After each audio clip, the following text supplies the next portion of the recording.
Just read out the operative part. For the reasons and discussion, we are inclined to allow the prayer made in the writ appeal. Resultantly, the impugned judgment dated 15/7/2024 into writ petition number 153 of 2021 is hereby set aside and quashed. The writ petition stands dismissed. No cost.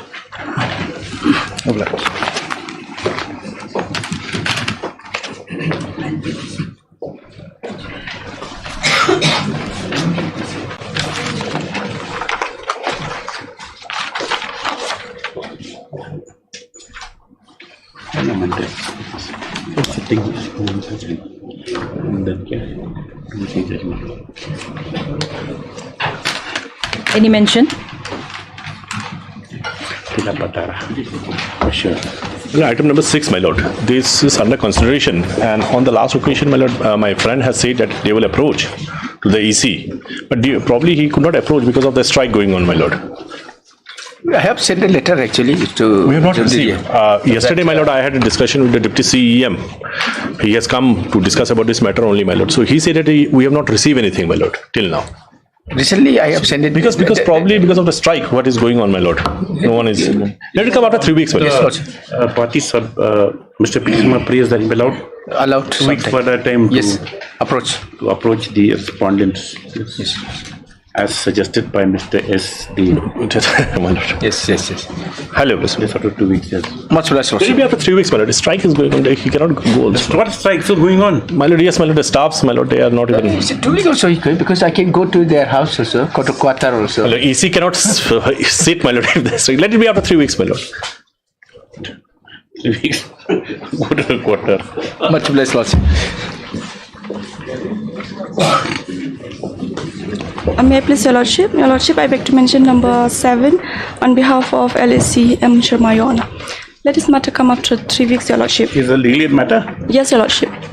Mr. M. Sharma? Yes, Your Lordship. 2 weeks. Oblige, Your Lordship.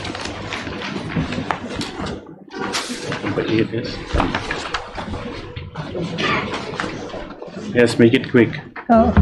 Your Lordship, I beg to mention item number 8, Your Lordship. We need some more time. Your Lordship. Speak up. You're a lawyer, yes. You need some more? Some more time. I need some more time, Your Lordship. Speak up, yes. Okay, yes. Your pleasure. Yes. Supplementary list, item number 2.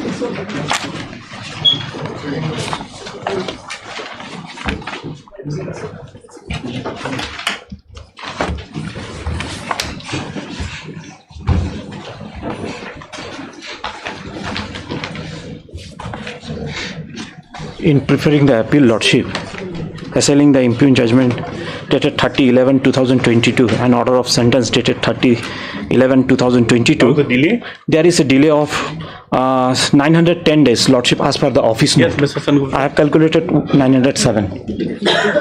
Yes. Yes.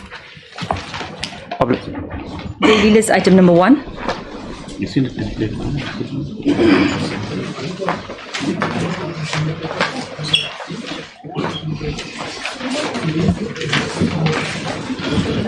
If it is a lordship, I was informed by Mr. K.P. Padjarji that he's not keeping well.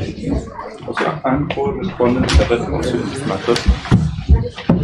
This is connected to the other matters? Yes, lordship. Yes, item number 2 are connected. From the selling the same order. Last time you unwell. Yes, sir, as it is submitted that the government advocate is unwell. Just after a week, no? 1 week. Oblige me. Same for item number 2. Same order for item number 2. I'm appearing. Item number 3.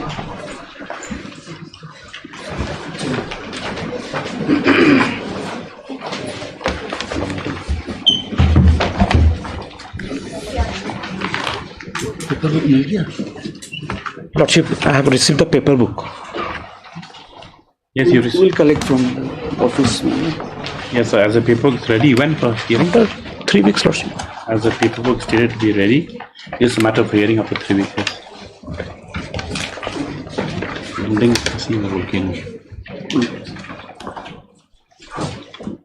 Item number 4.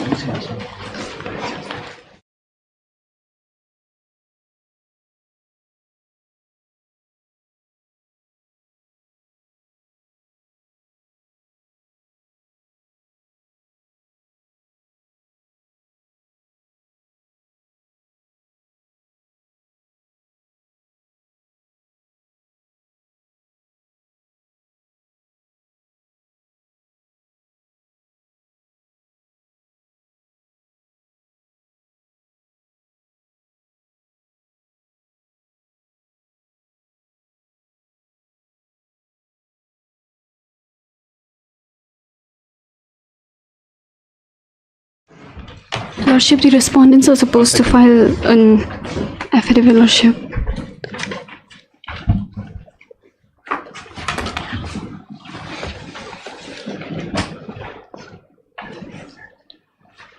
Where's Mr. Moore? You have not filed affidavit. No, Your Lordship. This will be the 4th time, Lordship. Yes, officer indicates that the Lordship, affidavit. there is an interim order. Yeah, 1 second. Officer indicates that the affidavit on behalf of respondents 2 and 3 has not yet been filed.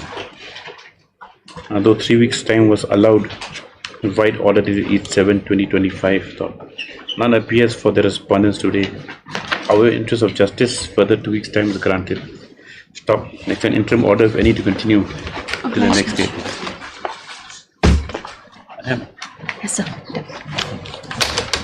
Finish. 5 minutes.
Any mention?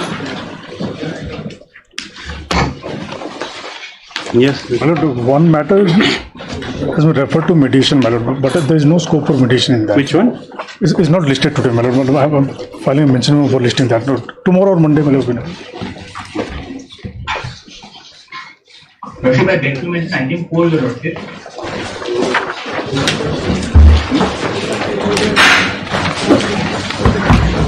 Order matter will be called out. Yes. Only hearing matters he mentioned right now. Yes. My lord, 33 and 34, my lord. I have informed my lord. Kindly, my lord, 2 weeks time may be granted, my lord. 33 and 34, my lord. With some objections, Lordship, elections have been stayed for some time. My lord, yes, my lord. My lord, some time to prepare. Results have been stayed for some time. Lordship, election has been completed, but then results have been stayed. And there is no, they are not getting the employment also. Why are stopping? No, my lord, works are continuing, my lord, because... What talks are continuing? My lord, VC works are continuing. Some appointed by the BDO, my lord. Committee has been appointed, my lord, to overview the works, my lord. My lord, I'm just seeking 2 weeks time to prepare, my lord. Monday is a fixed matter then, if this is urgent. They're objecting. As we'll have it today. My lord, I'm not prepared properly, my lord. I'm just seeking, my lord. Monday, we have whole weekend to prepare. My lord, a week's time, my lord. 1 week time, my lord. 1 week's time. Okay, mentions been made by Mr. S. Hassan, number 3 and 4, 33, 34, for 2 weeks adjournment. Stop. However, the same is objected to by the counsels for the respondents citing urgency, and that the results of the VEC have been stayed. Stop and consider accordingly in consideration of the submissions. This is a matter after 1 week. Fixed matter. Master, hearing. Highly obliged. I'm for this study. Highly obliged. Please, my lords, I beg to mention item number 31. The conducting counsel, Miss S. Ain, is indisposed. Mr. Miss S. Ain. Mr. Sanjita Ain. She's indisposed, my lords. 31. Other side. I'm for the petitioner. Also, I think this also is a big case to send for mediation because I'm claiming for regularization and also for payment of pension and others. The department may have some. They're supposed to bring some draft memorandum. There was an order. That's right, my lords. So she's indisposed. Kindly give me 1 week's time. Only 1 week's time. Lordship. Yes. Gratefully. Much blessed, Lordship. Yes. Please, Your Lordship. Lordship, I beg to mention item 26. Number? 26, Your Lordship. 26 and? 26. Lordship, I paid for 2 weeks' time. Why? Your objection? No, Lordship. Sure. Okay, yes. Yes. May I please, Your Lordship? Yes. Lordship, I beg to mention item number 30. Lordship, due to some my contacting counsel's paternal father died, therefore he could not appear to for this honorable court today. 2 weeks or 3 weeks? After 3 weeks, okay? 3 weeks. Yes. 3 weeks, Lordship. Yes, 3 weeks, yes. As requested, sir. 3 weeks, yes. Yes. Yes. Supplementary is item number 1.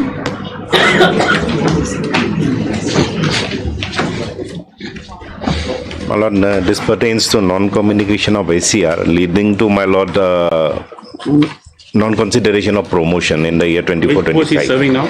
My lord, he is warrant officer. The promotion was due to Naib Sobedar, my lord.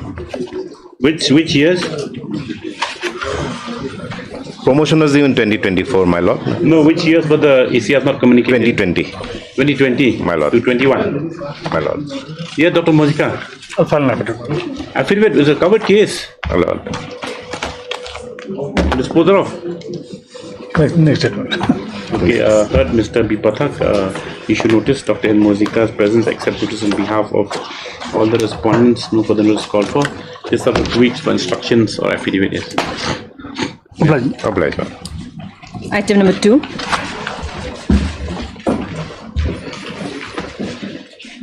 Please, minutes.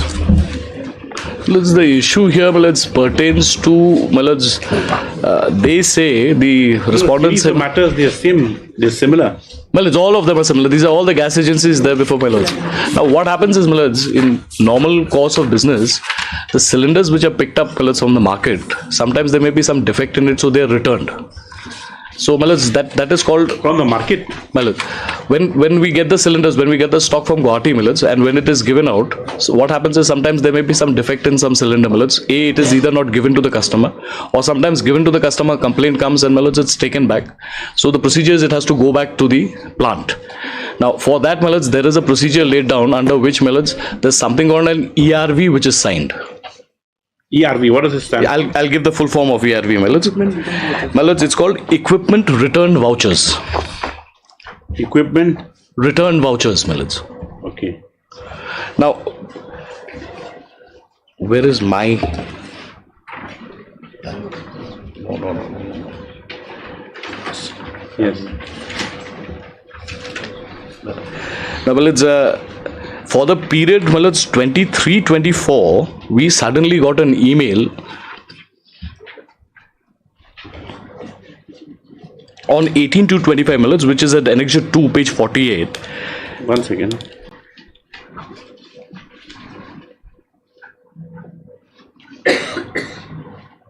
You got a page? 48, I can take my lords to page 48.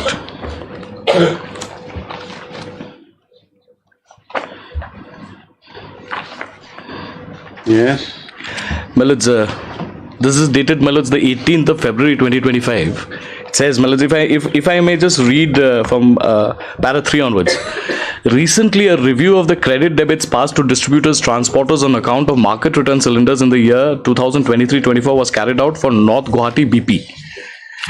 The review has revealed that credit has been passed to your PAD account for the empty cylinders returned to the plant, which is equivalent to 0.5 metric tons of LPG and amounting to a total of rupees 43,176.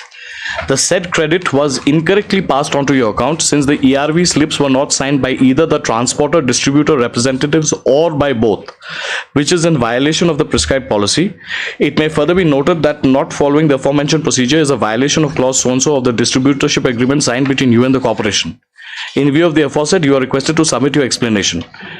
Recovery of the wrongly passed credit amount by you raising debits through a PAD balance. In view of the above, you are requested to submit your explanation with proof documents within 7 days as to why the above credit debit deduction should not be raised as against you. So this is what had happened. This was the notice.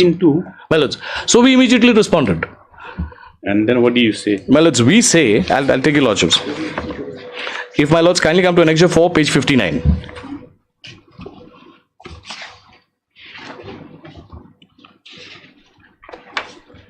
Now, before that, I must take your lordships, at page 58. Now, this was a common email, which was sent to all distributors in Assam and Meghalaya. So, some distributors from Assam, and 3 from Meghalaya had approached the Honorable Guwahati High Court.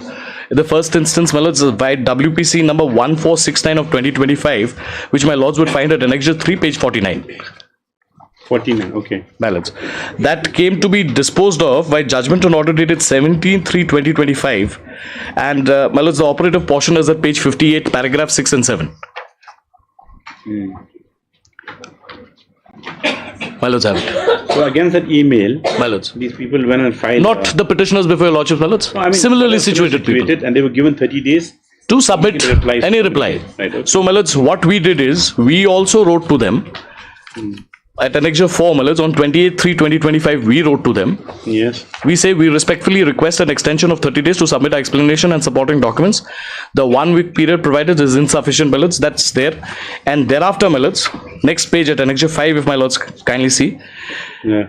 I would like to inform you that our office has all the copies of the ERVs provided from your end through email received on 25/5/2023, 31/5/2020, 18/10/2023, which have been signed both by the LPG distributor representative and the driver of the transporter.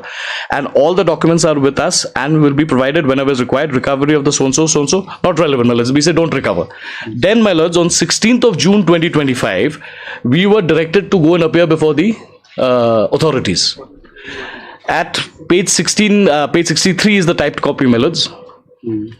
So we write, my lords, as per the letter received through email on 12 June 2025 with regards to the subject recovery of wrongfully credit so-and-so, I so-and-so have personally visited the North Guwahati bottling plant based on the mail sent, and from my end I have submitted enclosed copies of the equipment return vouchers number so-and-so, so-and-so, number so-and-so, so-and-so, so-and-so, so-and-so. I'd also like to bring to your notice all ERVs submitted enclosed have been signed both by the LPG distributor representative and the driver of the concerned transporter, and it has been found that there are no discrepancies from my end and they are all genuine. So we gave all this.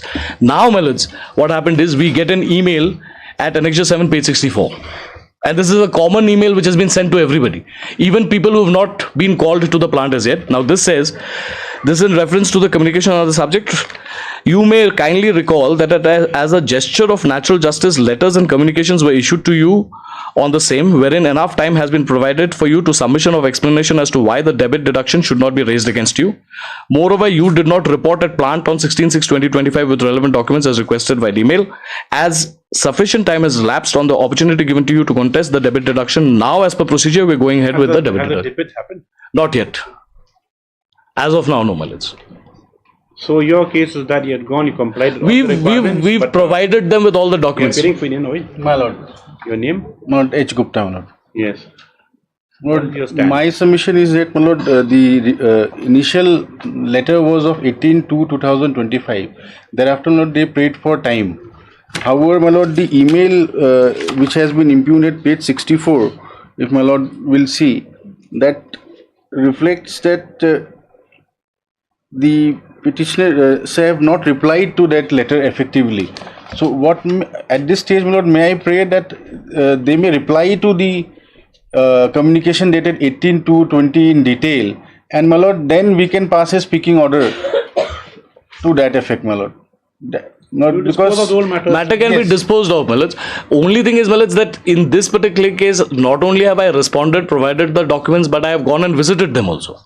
In the other matters, we've not done that. Whatever it is, the clock goes back to 18/2/25. That's if my lords are reset it to 18/2, my lords. Requirement you have to do, if according to my understanding, is that those ERVs have to be verified. My lords, That's also, it's like my lords, verification process that you go to ERV. because there are two copies of that, my lords. One is maintained by them, one is maintained by us. Whatever it is. let them file a detailed reply, my lord. We will decide it. You're satisfied with that? My lords. My lord. Meanwhile, no course No of course, action. my lord. No. Yes. 30 days, my lords, from today. That's the period that's been granted by the Guwahati High Court as well, my lords. That would be fair enough. No, you fix the date. You communicate by email to them. Yes. Yes. They will file a detailed reply within 7 days, record that. and my lord, within 15 days we will. 10 days. Let it be 15 days, my lords. Within 15 days, we'll file the reply. Right, Mr. K. Policy Council with S. Chanda for the writ petitioner. Issue notice. The respondents are represented by Ms. H. Gupta. My lord. To the such who accept notice on behalf of all the respondents. All the respondents. All the respondents. Such no further notice is required. So, Yeah, all. the petitioner.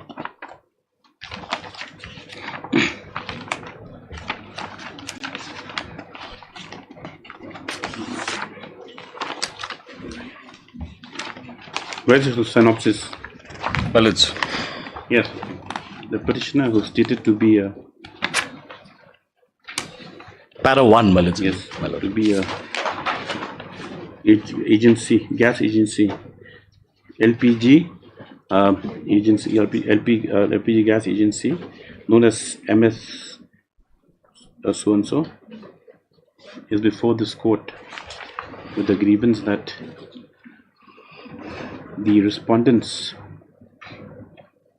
in a recent review of the credits stroke debits passed to distributors stroke transporters on account of market return cylinders in the year 2023 revealed that credit had been passed to the pre-authorized debit bracket PAD capital account for the empty cylinders, which is equivalent to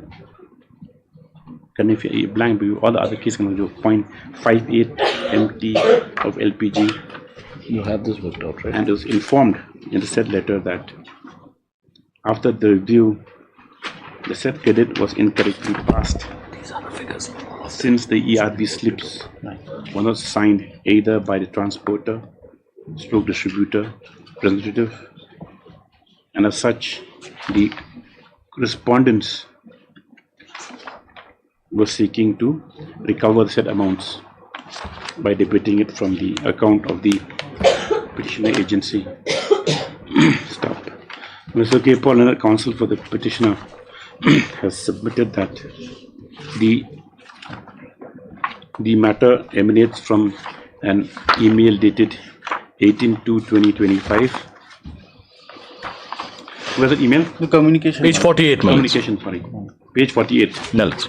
Communication dated 18/2/2025, whereby the petitioner was called upon to submit an explanation with proof and documents as to why the above cited debit deduction should not be raised against the said agency. Stop. It is also given in the said communication that failure to submit the explanation within the stipulated period, recovery would be made. Stop. Mr. K. Paul submits that pursuant to the communication, extension for time had been prayed, which was allowed, and thereafter on 28/5/2025,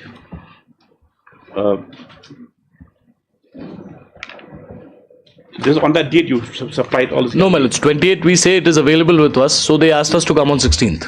Yes, by on no?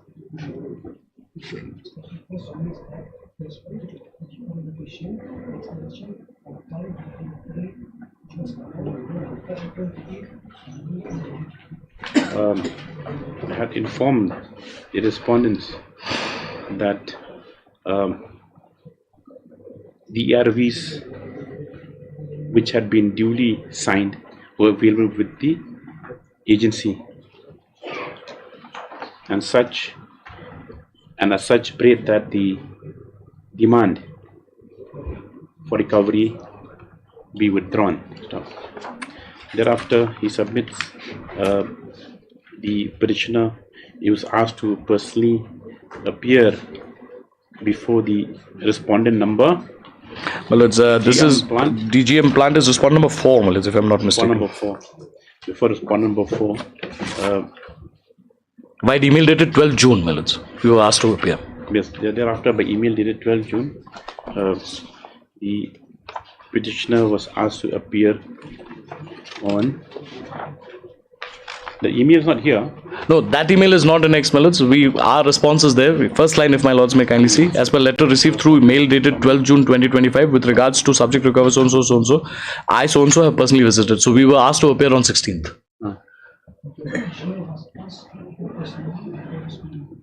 On 16 June 2025, which was communicated by an email dated 12 June 2025. Stop. It is submitted that the petitioner had duly appeared, but however, for reasons unknown, by another email dated, the last one dated 29/7/2025, they were informed that they were not present on the said date. The senior counsel submits that in spite of the presentation of the ERVs on the appointed day, the same has not been recorded, and as such are before this court today praying for appropriate orders and directions to stay the recovery proceedings. Ms. H. Gupta, learned counsel for the respondents, in reply submitted that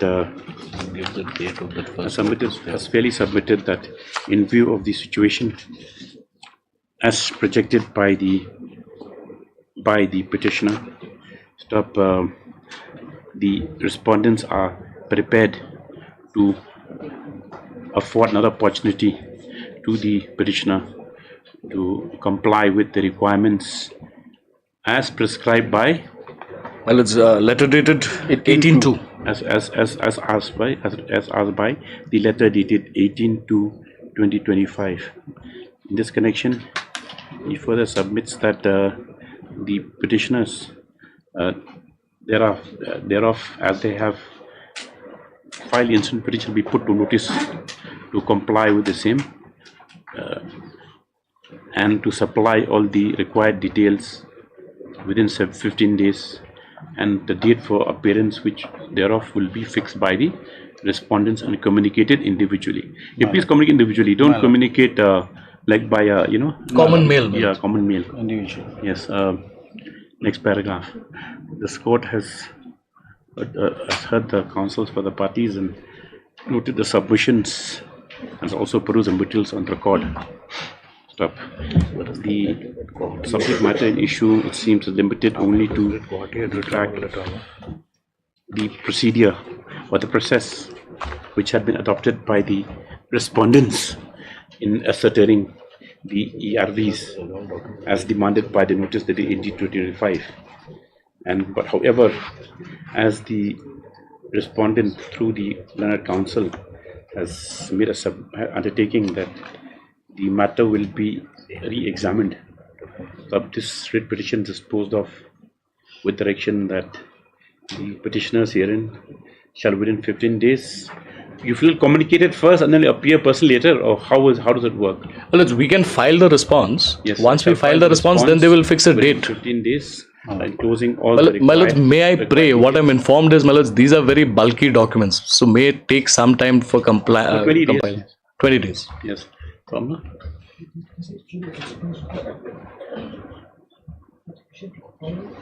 With addition that the petitioner shall file all the required details before the respondent within 20 days from this order, and thereafter the respondent shall fix a date accordingly for the personal appearance to present their case. And thereafter pass a speaking order. And thereafter passing order in accordance with law. Stop. Till then, it is also further provided no coercive action. Till the entire process complete, no coercive action shall be taken against the petitioners. With above noted directions, the petition upon stands. There's only one relief, my lords. If we are aggrieved by the speaking order, my lords, we are at liberty to come back over. There's a new cause of action, Mr. Paul. My lords, your lordships know, my lords, at times what happens. If just falls, my lords, that with liberty to approach, my lords, if at all, my lords, we are aggrieved by the new order. Needless to add, if a fresh cause of action arises, the petitioner has liberty to seek. I'm grateful, my lords. To seek appropriate relief. My lords, these matters are all connected. We've created a chart, my lords, of the figures and with amount and the figures, my lords. Please. I have supplied a copy to my friend as well. Item number, that is 228, my lords. 227. 227. Highly obliged. 228. Item number 9.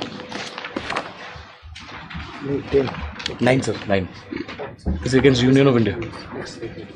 My lords, this is that matter which had come up before my lords yesterday. My learned friend had pointed out a judgment of. My lords, it is two things, my lords. This order would be differentiable in the facts of this case. I'll just point out, my lords, what my lords had held in that other matter. The three factors, my lords, which are there. At paragraph 4 of that order, my lords, I'll just read. Yes. There, my lords, there were two factors. One, that order was issued from Guwahati, as the same in my case. But, my lords, he had joined there. My lords have held. I'll read para 4. Having heard the learned counsel for the parties, it is seen that the appointment order was issued from Group Center so-and-so. The writ petitioner after allegedly joined and was also serving there and attached as an orderly to the deputy commandant. And even the cancellation of appointment for the post of constable had been issued from the Group Center itself. It is in those facts my lords had held that Guwahati would be the proper forum. Here, my lords, what had happened is everything, right from the advertisement, examination, physical examination, medical examination, everything has been held within the jurisdiction of this court. I reported for joining within the jurisdiction of this court in Jorabat. They did not let me join, my lord. They asked me to correct. Jorabat is the road. I'm sorry, my lords. Amerigo said the road is not within Meghalaya. My lords, it is only for the purposes of verification. My posting order will be only after that. For all practical purposes, my lords, let them file a counter, my lords. Let notice issue, let a counter come. Yes, Dr. Mozika, you have objection to jurisdiction, correct? But You file a short objection. But clearly it falls. The Amerigo is the CRPF camp is in Assam. That is. No, because there is no formal order saying anything, my lords. You have not been appointed as yet, have you? No, my lords. They didn't let me join. Yes.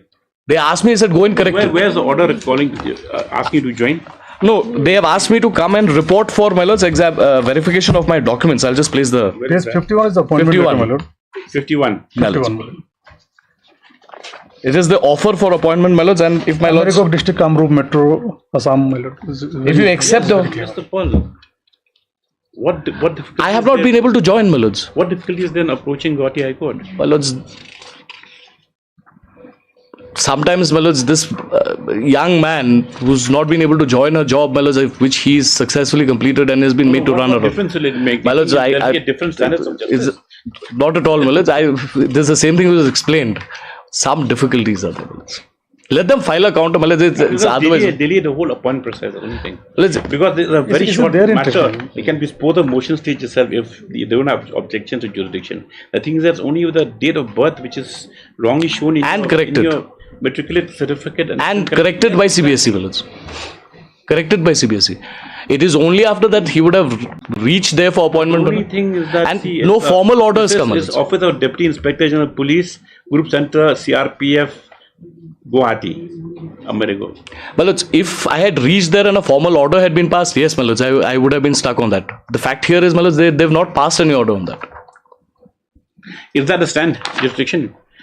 Isn't their interest to approach, unnecessarily delaying the matter with this? I filed an affidavit. Mr. K. Paul, senior counsel with so and so issue notice. Dr. N. Mozika, done at DSGI. With Ms. Chang is present, except on behalf of all the respondents, no further notice is required. Stop. The grievance of the writ petitioner is that due to a clerical typographical error that occurred in his school leaving certificate, 10th mark sheet, my lords. Mark sheet, the discrepancy has prevented his appointment. It has prevented his joining into the post of Constable General Duty in CRPF. Stop. He submits that though the same has been corrected, the appointment is still yet to been affected. Yet to be affected by the respondents. Stop. He prays that that's it now. Next para Dr. N. Mozika appearing for the respondents has raised an objection. Initial objection as to the maintainability of the writ petition on the ground of jurisdiction, and has drawn attention of this court to the offer of appointment letter dated 28/8/2023, which is under the issued by the Office of the Deputy Inspector General of Police, Group Center, CRPF, 9 Mile, Guwahati, Post Office, Amerigo. He submits that this court, the proper court, would be before the Guwahati High Court. However, as Mr. K. Paul has refuted the submission, the learned DHS is allowed to put in a small objection on jurisdiction before the next date, just after 2 weeks. Yes. Merely because some orders passed somewhere, may not oust the jurisdiction of this court. Then we'll have to get into the question of. This more effective anyway. We'll have to get into the issue of jurisdiction then, Malits.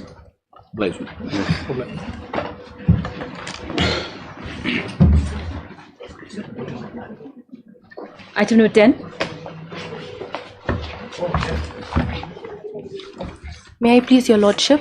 Lordship, we've received the affidavit in compliance with the order. Kindly have this matter be listed anytime. Mr. Nongri? He's on legs, Your Lordship. He's on legs at the moment.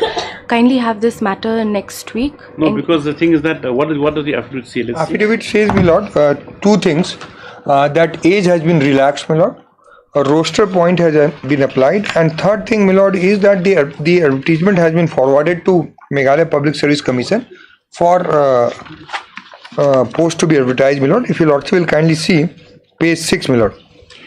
Because the issue was, lordship's direction is to consider them in accordance with law, my lord. So we are considering them in accordance with law. So one time age relaxation for petitioner in writ petition approval regarding, my lord. So we have relaxed the age so they can appear. There is no problem, my lord. Kindly see next page 7, my lord. And the roster point has also been applied to the post, and the vacancies have been notified at page draft advertisement has also been sent to page 8, my lord. Meghalaya the order is you comply the order. You file a short rejoinder. Lordship, I'm under instructions. Instruction, will you file a rejoinder or not? If you object to the contents of the affidavit, then we'll allow you to file a rejoinder. More rejoinder. If you say that this is not according to their submission, is that by issuance of this draft advertisement and by the orders that have been passed, that the order has been substantially complied with. Lordship, can this matter be heard anytime End next of the week? board. End of the board. Good, this matter, your lordship, because it will take some time, my lord, because they will have to file reply. So after Lordship, 1 week, my seniors in a part-heard matter before the division bench. after 1 week for Yes, filing. after yes, yes. The counsel the petitioner submits that the affidavit filed by the respondents, it will be compliance to the order dated 8/5/2025 has just been filed, has just been received. She prays the matter be listed after it and able to take instructions or to further rejoinder if any. Only after 1 week. You take instructions. Yes. Item 11. Lord, this is a medical supply matters, my lord. This matter was kept for decision of the board, my lord. Board is meeting on 5th of August, my lord. So lordship may have it on 7th of August. Yes, by order date 29/7/2025, as it was informed that the final decision would be taken by board directors, the matter was posted today. Today, the Advocate General has apprised the court that the board of directors will be sitting on 5th of August. 5th, 5/8, 5th of August. So this is matter on 7th. 7th August. Let's see order there. Obliged. Yes. Daily list, item number 1.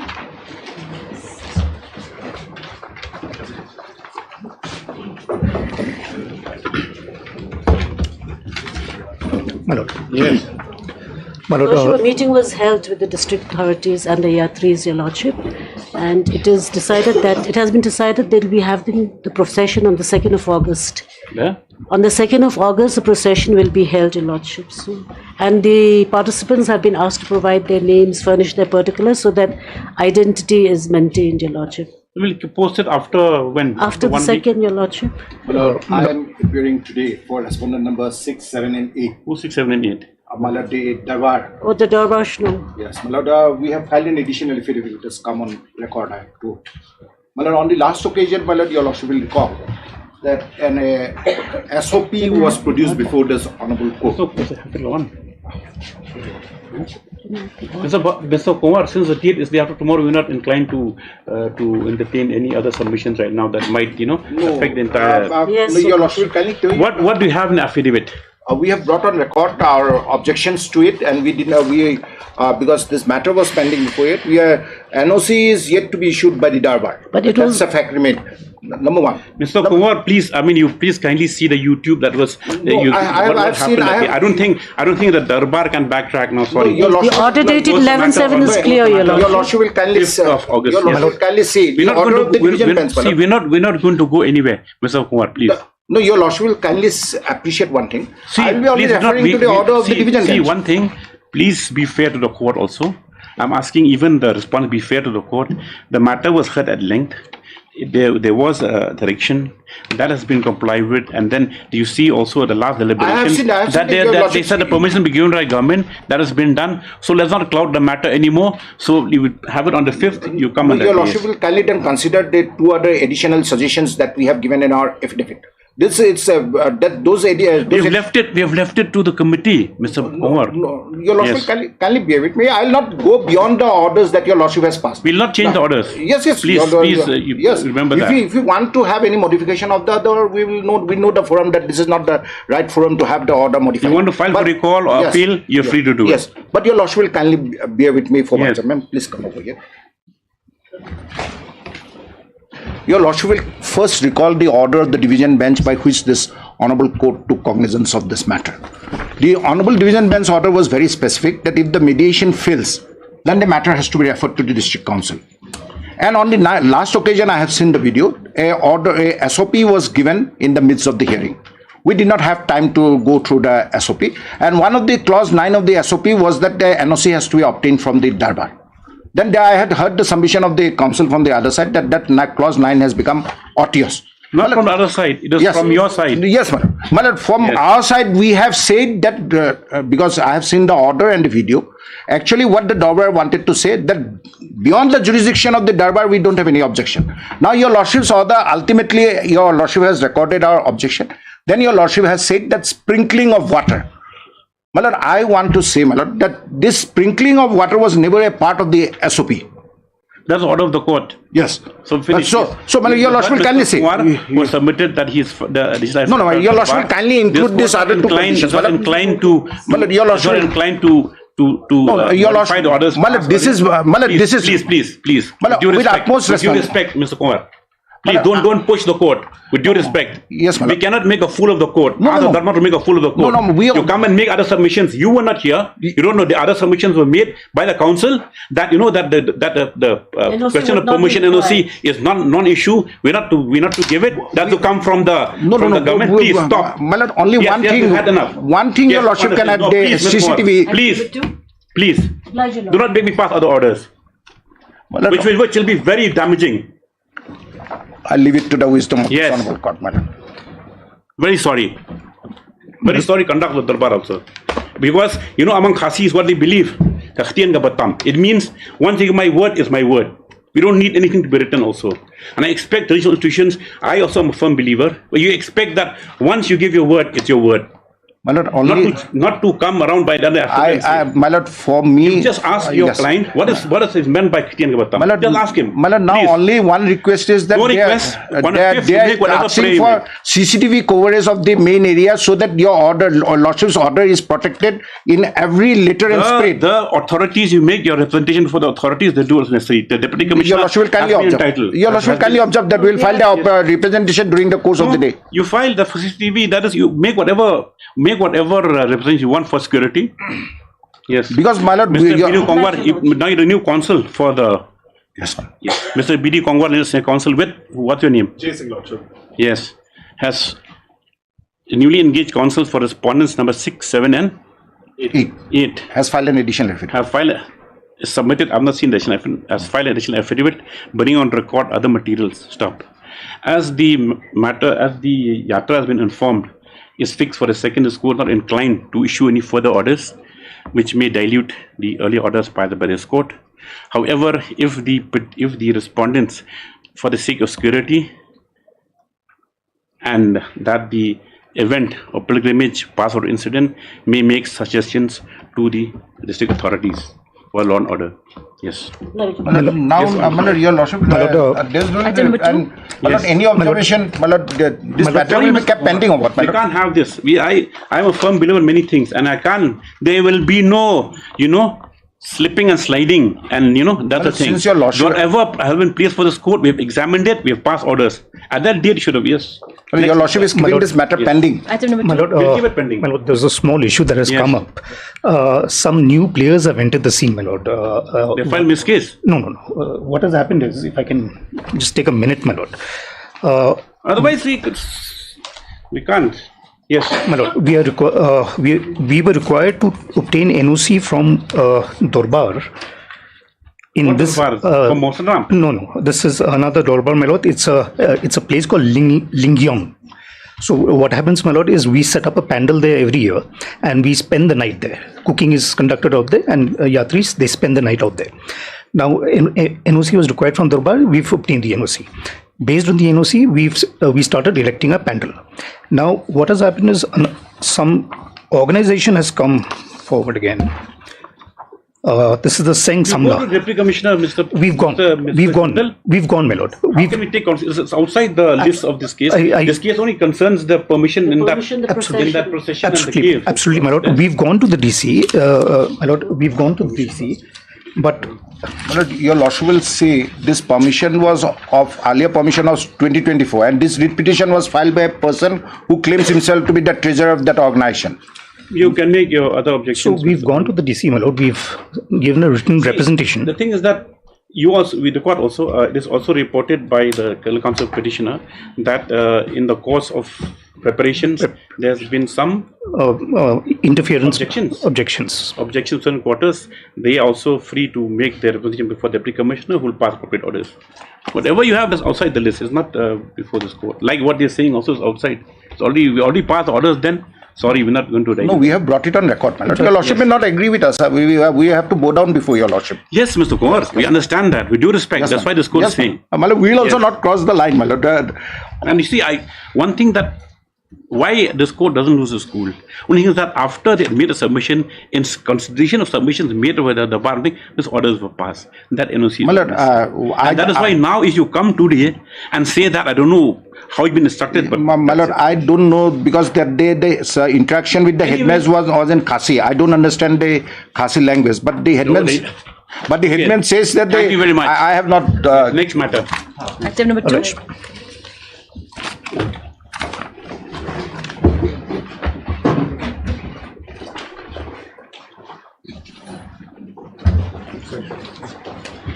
Yes, Mr. Sangreswar. My lord, this matter relates to the land acquisition matter. We have filed our objection notes in the form of the affidavit, my lord. And there are a few important issues the lordship may allow me to highlight.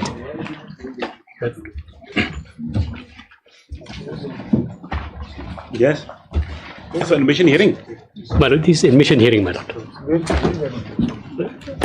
We have not received. Have you served the copy? We have on not served copy. Without it, we cannot allow the file. So, whom have you served? Not we to have served in the department. In the department. I am here, sitting here. They have served in the department. We used to serve in the government office. Council is there. We have filed from 10 July. Yes. We have already served. Your objection, you are allowed to file objection. We have filed, otherwise we are not allowed to file by registry without serving the other side. Yes. Who has the objection? We have filed on it. When will you file it? We have filed on 30 yesterday. 30 yesterday. Yes, yesterday. After serving in the government office, AG office, we filed the. What? This is not the ground floor. Yes, we have copy. Give us the copy. When you file it? But yesterday we have filed it. Yesterday we have filed it. Yesterday it has not come to my. Now they filed. Yes, it is submitted by Mr. Sunday, so that objection as allowed by this court has since been filed on 37/2025. However, as the copy is yet to reach the Office of Advocate General, let this matter appear next week. After week, After 1 week, yes. See, Mr. Chaneso, in this case, anyway. What is the draft? What is the draft of one? What's a word? Maybe expanding the scope. We'll satisfy. Yes. Milord, this item is 2 and 3. 2 and 3 and 11 to 14. Yes. At 19 also, 19. 19. Is that there? Similar matters. But on next date we dispose it of. Yes. Because only it was going to be disposed of that day, only on your prayer to file as objections. Therefore, we have had the report. Matter was heard in length at length. Matter was heard at length. Yes. Yes, you wanted time. Yes, sir. Single time we have made the application. We have been ordered 3 weeks time. Yes. That's the last time. This. Yes. Prayer for adjournment is made by the counsel for the petitioner. Similar objected to by the counsel. On this list after 3 weeks. 3 weeks. After 3 weeks. Yes. Item number 5.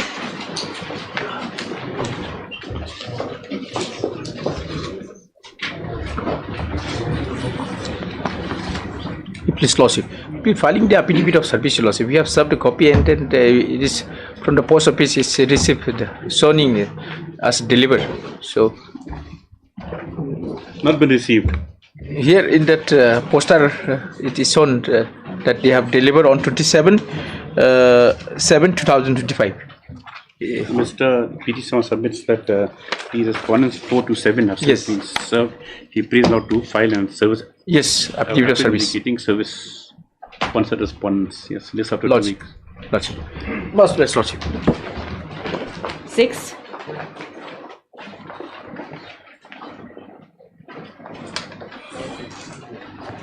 Please, Your Lordship. Your Lordship, the similar matter is still pending before the division bench of this court. What is the matter about? It's a contempt matter. Work charge in work charge in play. List after 4 weeks, Your Lordship. 4 weeks. After 4 weeks. As submitted 6 by and 7. the counsel for the petitioner that the matter is Still taken an appeal. Appeal, yes. For the division bench list after 4 weeks. Much obliged, Your Lordship. 7. 7 is also connected. 7 is also connected. 8. 8 and 35 are connected matter, my lord. This is regarding medical college students. Management students here. Management students. What do you want, Mr. NMC is supposed to file affidavit. Respondent number 2. It's got extra seats. What's happened to the students? They are still studying by virtue of interim order, my lord. NMC has been. Interim order, the classes are going on. NMC, who's appearing in NMC? Have you filed affidavit? Then by the time you get instruction, they'll finish the medical course. One year will be over.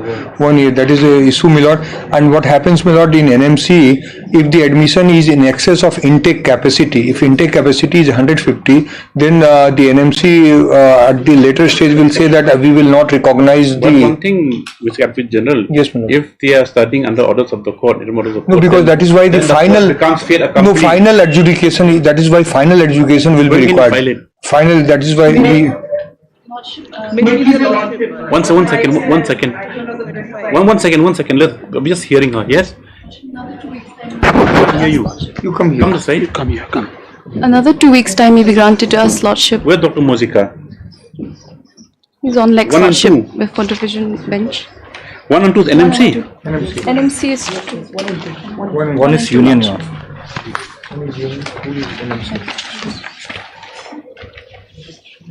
NMC is not funded.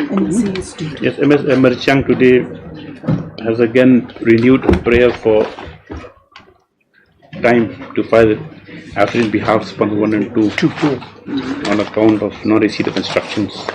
It is noted that the matter has some urgency in as much as the fate of how many students hangs in the balance? 13 students. How many? We are for 13 students here. 13 students here, petitioners 13 here. students? Yes, yeah. Fate of 13 students hangs in the balance. Therefore, it is expected that on the next date, the affidavit should be on board just after 3 weeks. Yes, 35? Yes, madam. 35? 35. This is a connected matter, Your Lordship. Where we are Yes. going to solve the court first, Your Lordship. So we'll sit together? Yes. Have we filed affidavit here, NMC? No. Here also they have not filed, Your Lordship. List is matter together with WPC number 35. 450. Oh, 45, yes, with 450. Item 35, yes. Yeah. 9.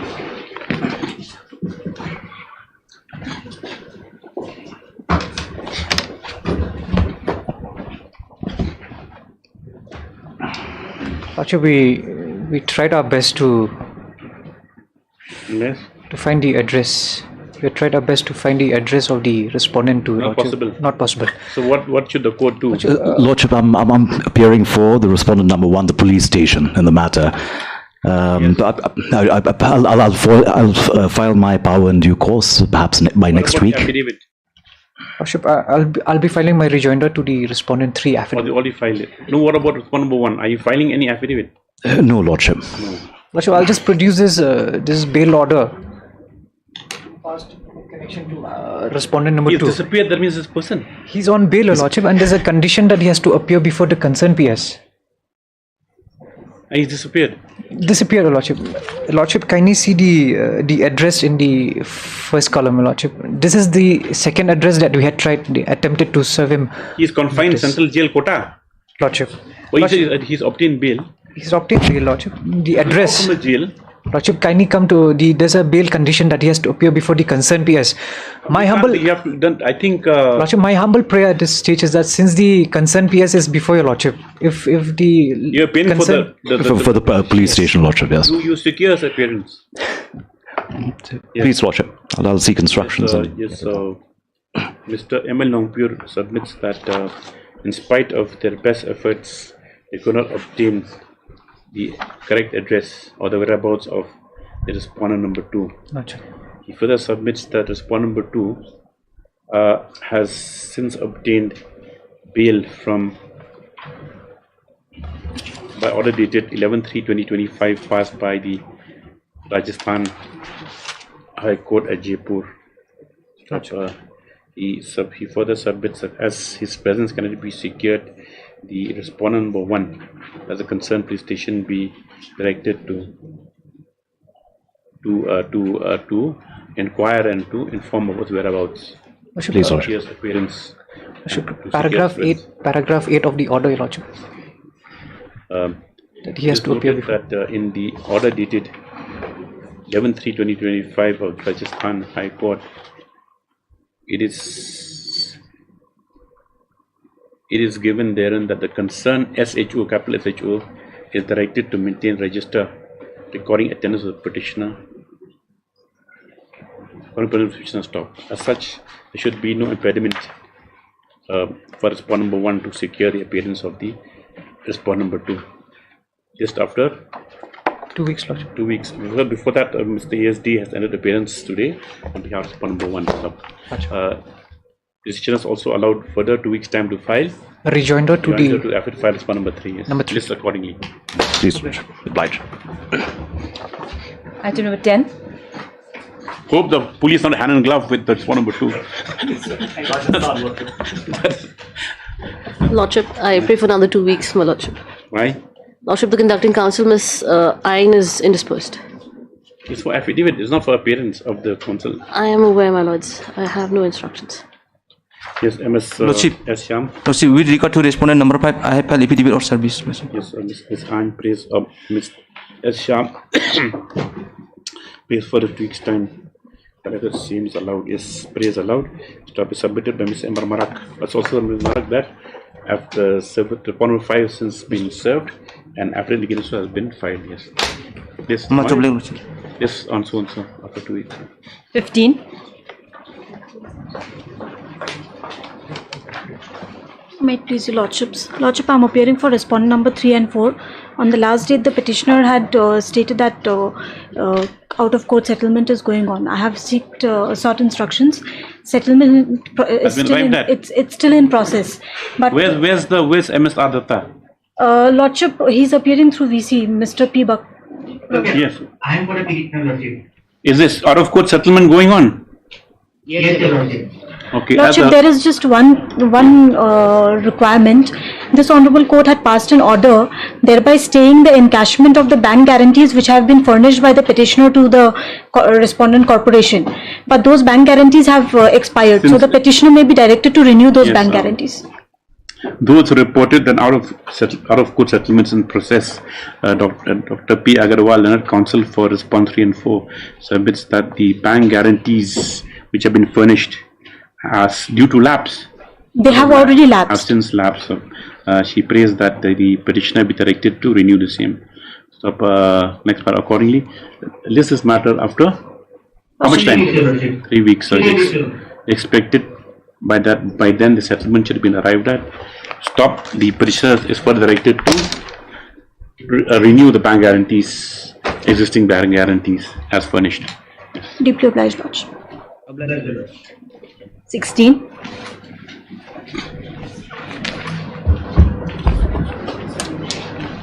Lordship, I'll be filing the rejoinder in 1 week time, Lordship. In? 1 week time. Day?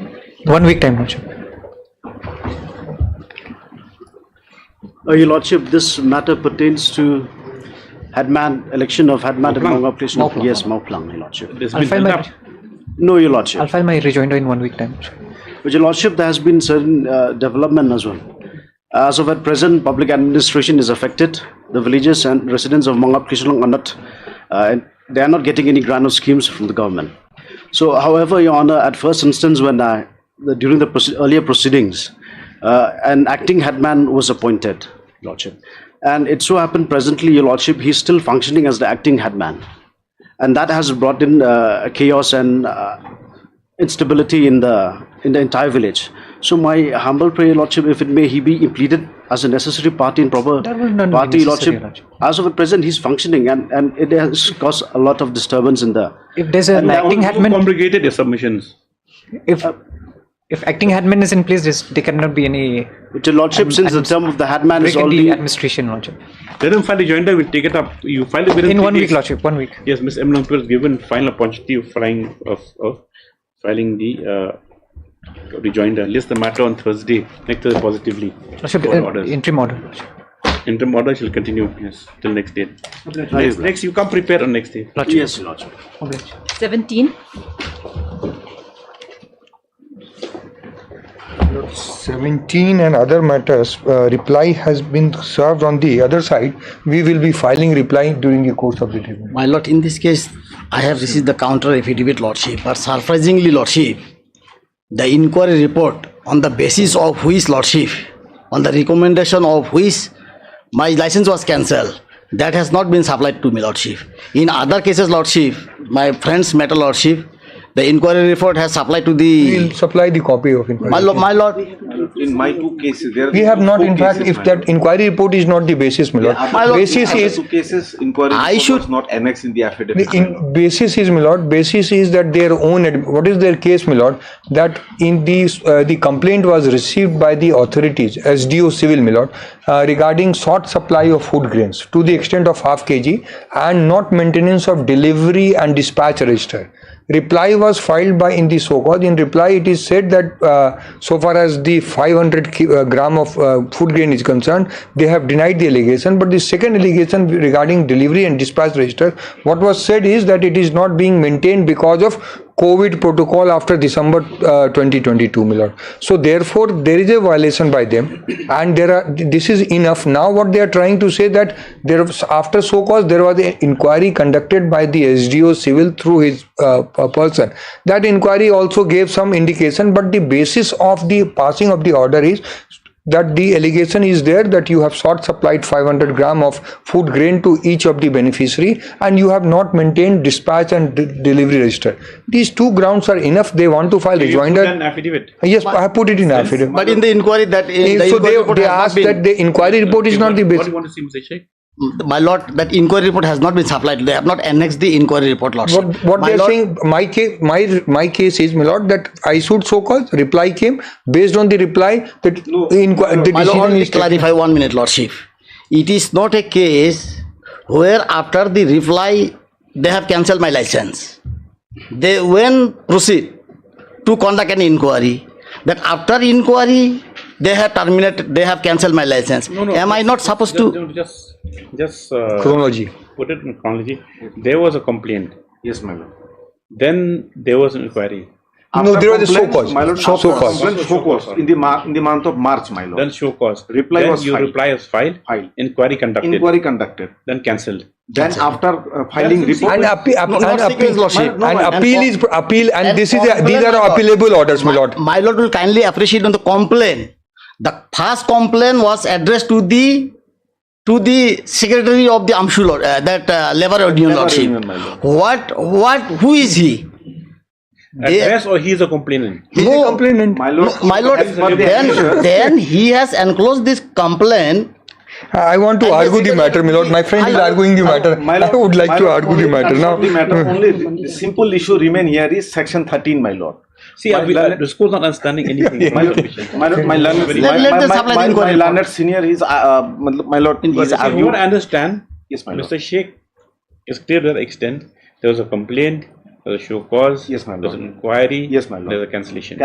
Now come to section 13, my Lord. Section 13, my lord. Now, if after cancellation, is there a forum of appeal? No, Yes, forum of appeal is there. under section Under the control orders. under the control orders, my lord, because there's a gross violation of principle of natural justice and, my lord, section statutory provision under section 13, my lord. So that you can argue states, that my when lord, the that states fine. before But only one cancellation. thing first, let the court speak for 1 minute. Have your now only your way standing today is that you have not been supplied inquiry report. Inquiry report. Supplied inquiry Yes, report. Lordship. We'll file. But let them file rejoinder, my lord, because inquiry report will place before your lordship, because whatever counter we wanted to file, if they have objection, they should say that look, in absence of inquiry report, my counter is useless, because they are not trying to. My lord, they what is have the to harm file in rejoinder. supplying beforehand, We'll file the entire report before your lordship. Because they can't ask for a particular document. First read, I filed, my lord. I approached before this honorable court, my lord. Then in the middle of the proceeding, my lord, my license was cancelled, my lord. Then rightly so. Then because half kg of food grain. Let him finish. Yes. Then, my lord, the government council bring with the inquiry report. Then I withdraw, my lord, that writ petition. Again, I approached the 4 dealer, my lord.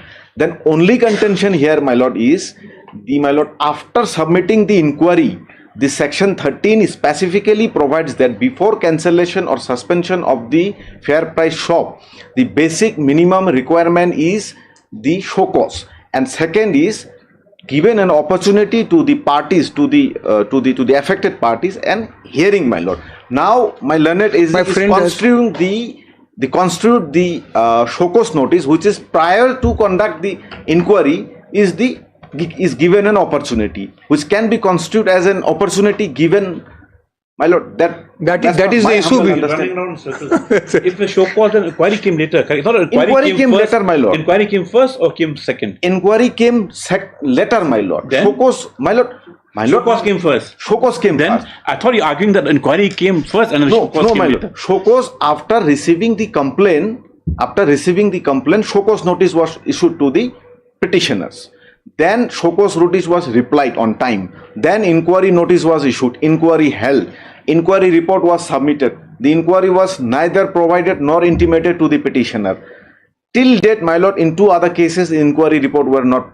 So you want to represent against the inquiry, but you had show cause, correct? My lord, he has already replied to the show cause, admitting the fault. Now, my only contention is section 13. Whether, my lord, that show cause prior to the conducting of the inquiry will be construed under section 13 as an opportunity given to the petitioner. Then what can it be construed as? My lord, as per humble understanding, my reading of the section 13 is after receiving the inquiry before the authority concerned, he has to provide a show cause or given an opportunity of hearing. Second show cause may be an opportunity of hearing, supplying the inquiry report. Is it given? It's not given the statute. Yes, no. Yes, my lord. It is in the section 13. Section 13, my lord. Given an opportunity of very hearing. Good. That means then you file a counter. Rejoinder will argue the matter. That is the only issue, my lord. Mr. S.A. Sheikh, when you file a counter? Yesterday I have received. We will file during the course. The just received the affidavits filed with the respondents. He is allowed to file a rejoinder to the same.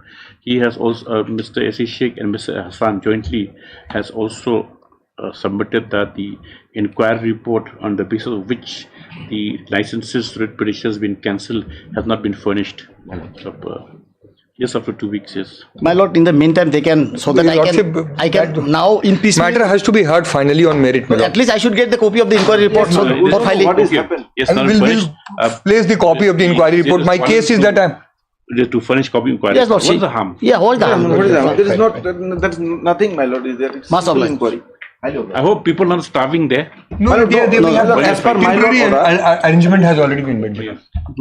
As per my lord order, the food grains are committee has been for 17, 18, 20 to 23. Yes.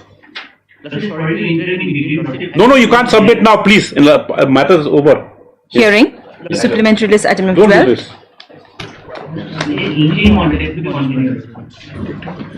We'll record it, yes. Not before the court rises, not right now, yes. Right. What is this? But we have filed the paper book. This is a land acquisition award appeal. My lord, I'm for state respondents number 2, my lord. We have received the paper book this morning. Just now. You made a paper book. This morning we have received, my lord. Mr. Mansoori? They are for the contesting respondent. You're for the? Respondent number 1, my lord. I'm for 2. You receive a paper book? Yes, I received today. Yes, parties submit that they've just received the paper book. We list the matter for hearing. This matter when? Anytime. After 2 weeks. After 2 weeks. Yes. Daily list item 24. Item 24. Can you hearing the power? You list it on the power. Supplementary list.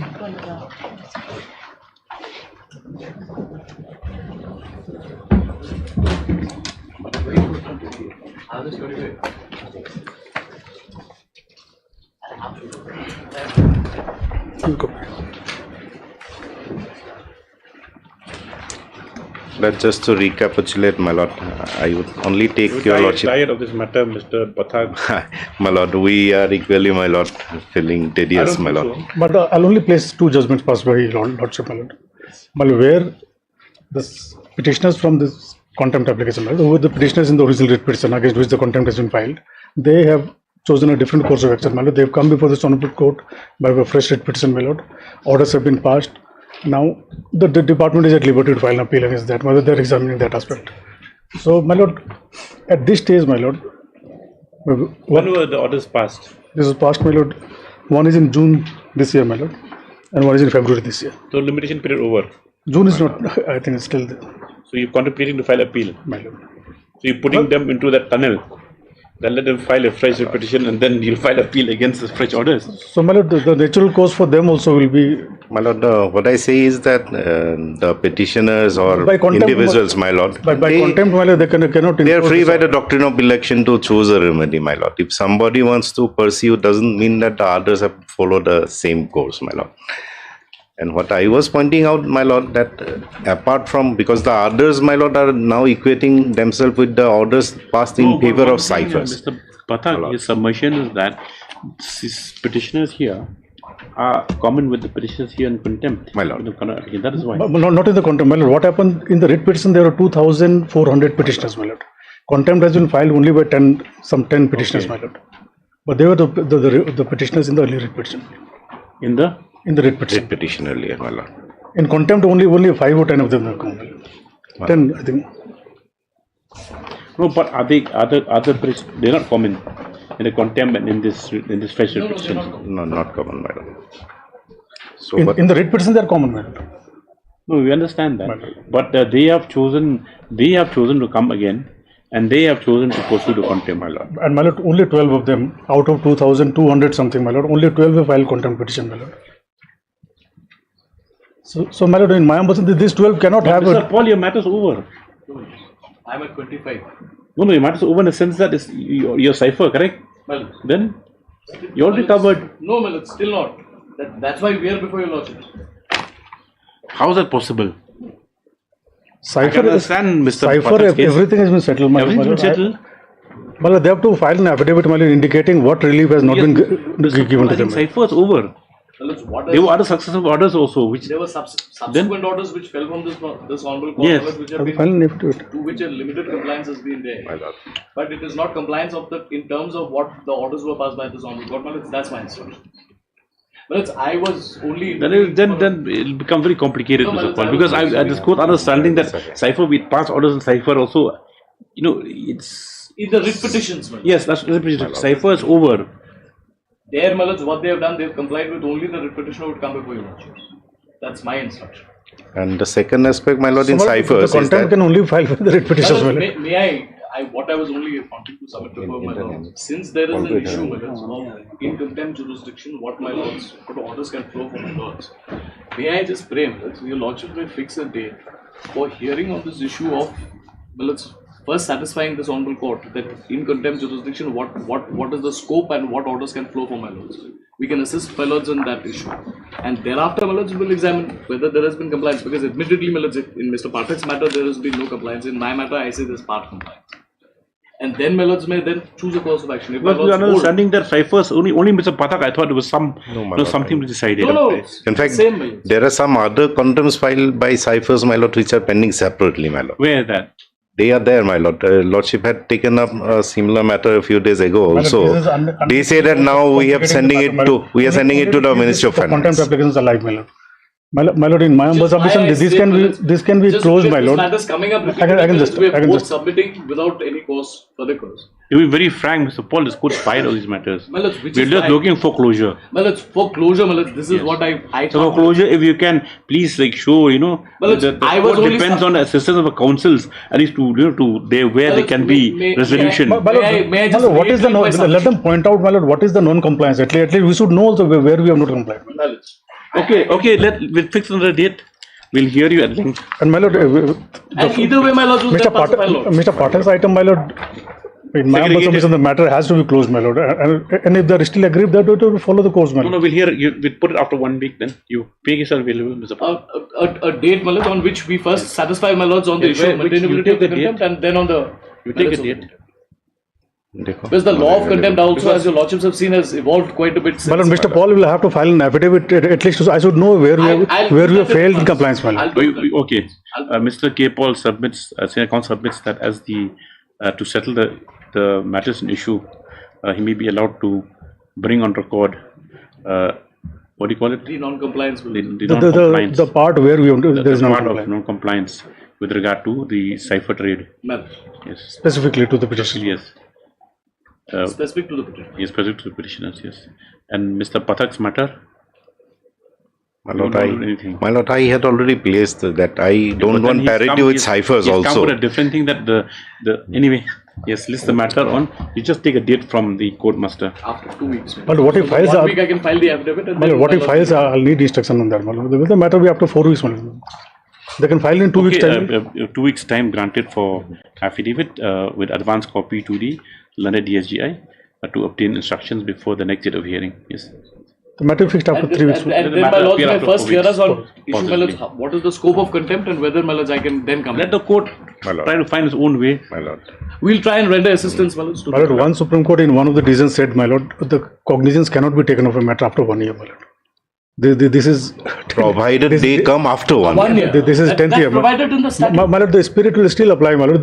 If 10 years a cognizance has not been taken of any content, my lord. If I come to court and the court is in session of the matter, then this plea will not come. I cannot come with a plea of contempt after 1 year. They could not convince the court for 10 years, my lord, that there is non-compliance, my lord. And 10 years is, in my humble is too long for a contempt, my lord. Yes. Yes, next my lord. Okay. 27.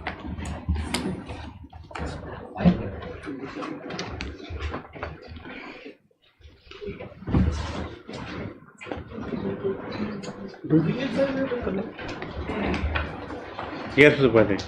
Lordship. So, petitioner was under to Assam Rifle, Lordship. In the year. Matter from Mozika.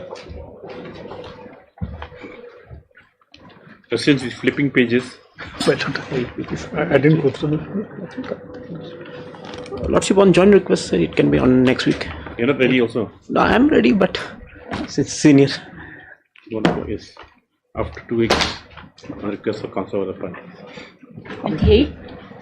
You connected 29. 28. You connected matter. Slightly, sir.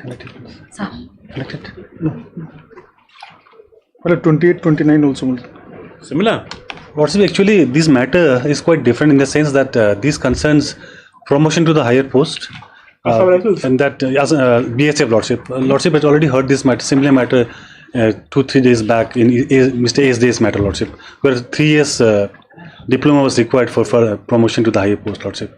And order was disposed of the matter? No, Lordship. It's pending. Why is it pending? Oh, the resignation. No, Lordship. No, civil engineering diploma. Oh, for leave. Study leave, Lordship. Just for leave also? Yes, Lordship. Similar matter, Lordship. They have been serving, the petitioners have been serving in BSF in the post of head constable for the last 30 years, Lordship. Now, from head constable, the next immediate post is sub-inspector, Lordship. Sub-inspector, Lordship. They want the vacancy, maybe there may be vacancy, Lordship, but then for being considered for the promotion, Lordship, they have to have 3 years diploma in engineering, Lordship. And they have obtained through distance education, Lordship, but the department says that this is not approved by the ACT. The petitioners are ready to go provided they are given study leave, Lordship. Because post is there, Lordship, but only because of the hindrance of study degree, Lordship. They are not able to get promotion, Lordship. Mr. Dr. Mozia, please take specific instructions because this is a third matter that is there. What is the real policy? The policy is appointed. You can't pick and choose. In the other case, you allowed them to go for, take a leave to pursue electrical engineering. And this other case, he said civil engineering. Well, the study leave I appointed ordinarily, there are two conditions. One is that it cannot be for more than 2 years, and not ordinarily it will be for 1 year only. And the precedent that was cited in Mr. Day's case, my lord, in earlier occasion, it was granted for 12 months, so 1 year only. Because diplomas are due. 3 years here also. Lordship, here one thing I think I may mention, Lordship, is that they are already working, Lordship, and there is the petitioners are eligible for lateral entry, Lordship, to the second year, Lordship. What happens is that for 3 years diploma, Lordship, the petitioners who have practical knowledge and they have ITI at the stage of entrance, Lordship. That in the Lordship, yes, Lordship. Is that correct, Dr. Mozika? My lord. That they are eligible for lateral entry. So even if they enter a 3-year diploma course, because of the service that they rendered in the force, they will go straight to second year. Second year, Lordship. It happens in the case of engineering also, Lordship. Those who have got 3 years diploma, Lordship, in engineering degree, they get admission directly into second year, Lordship. That policy is there, Lordship. So you are qualified how right now? I am ITI plus matriculate at the time of entrance, Lordship. So you want to go, you will go straight lateral to the second year, Lordship. I will get the degree of 3 years diploma, but I will have to go for. Where is that? You've written it here? Lordship, where is it? Lordship, I have even obtained a degree, Lordship, through distance mode, Lordship, but the department is not accepting it. Distance degree is not recognized in terms of the AICT norms. It's different. His case is different. It's not asking study leave. It's asking recognition of the Lordship, degree. I'm ready. I will accept, Lordship, if they give me study leave. They reject my degree, Lordship, by distance mode, and they allow me to go for the study leave, Lordship. I'm willing to settle for that also, Lordship. See, your prayer one is issue direction to respondents consider petitioner's diploma. Lordship, the diploma I have obtained is page number 51, Lordship, with my petition, Lordship. Then issue direction to respondents to conduct pre-promotional courses training, meaning? Lordship, what happens in other CAPF, Lordship, they conduct pre-promotional courses, Lordship, in Assam Rifles. Then we'll hear this matter some other day, Lordship. Yes. We'll hear it, yes. You come prepared. Lordship. Dr. Mozia, please come with proper instructions. Much obliged, Lordship. 29. Yes, let's after 2 weeks. Connected. 29 is connected. 29. Much obliged, Lordship. 32. 32.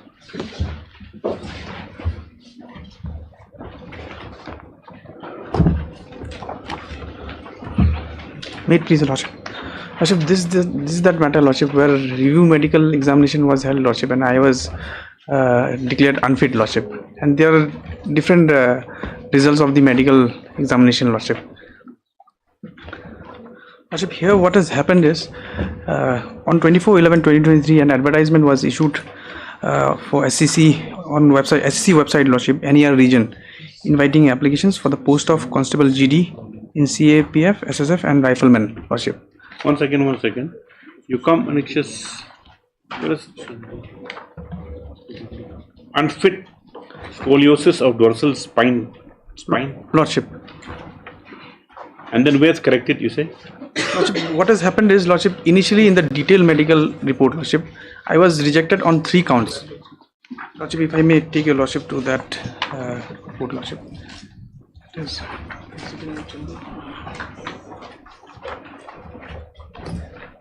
It's at page 55, Lordship, Annexure 6. Right at the top, Lordship, Lordship will see page 55, Lordship, Annexure 6. Number 1, defective distant vision, 6/9, scoliosis dropping of left shoulder, and number 3, tongue tie, Lordship. Tongue tie, Lordship. Okay, yes. Okay. So these were the 3 counts, Lordship. I was declared unfit, Lordship. Thereafter, Lordship, I went before the review medical board, Lordship. Then the report of the review medical board is at, Lordship, page 56B, Lordship. Here what happens is, Lordship, I am declared fit in respect of all these 3 counts, Lordship, which was by which I was declared unfit in the detailed medical examination, Lordship. That's 56B. Lordship. That is, so what's it? Annex 7, Lordship. This is the report of the Review Medical Board, Lordship. What? Now, you have a type copy or something? Type copy is there, Lordship. Because this was overlapping, Lordship. Type copy is that.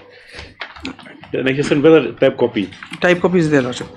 Type copy is at page 56, Lordship. 56?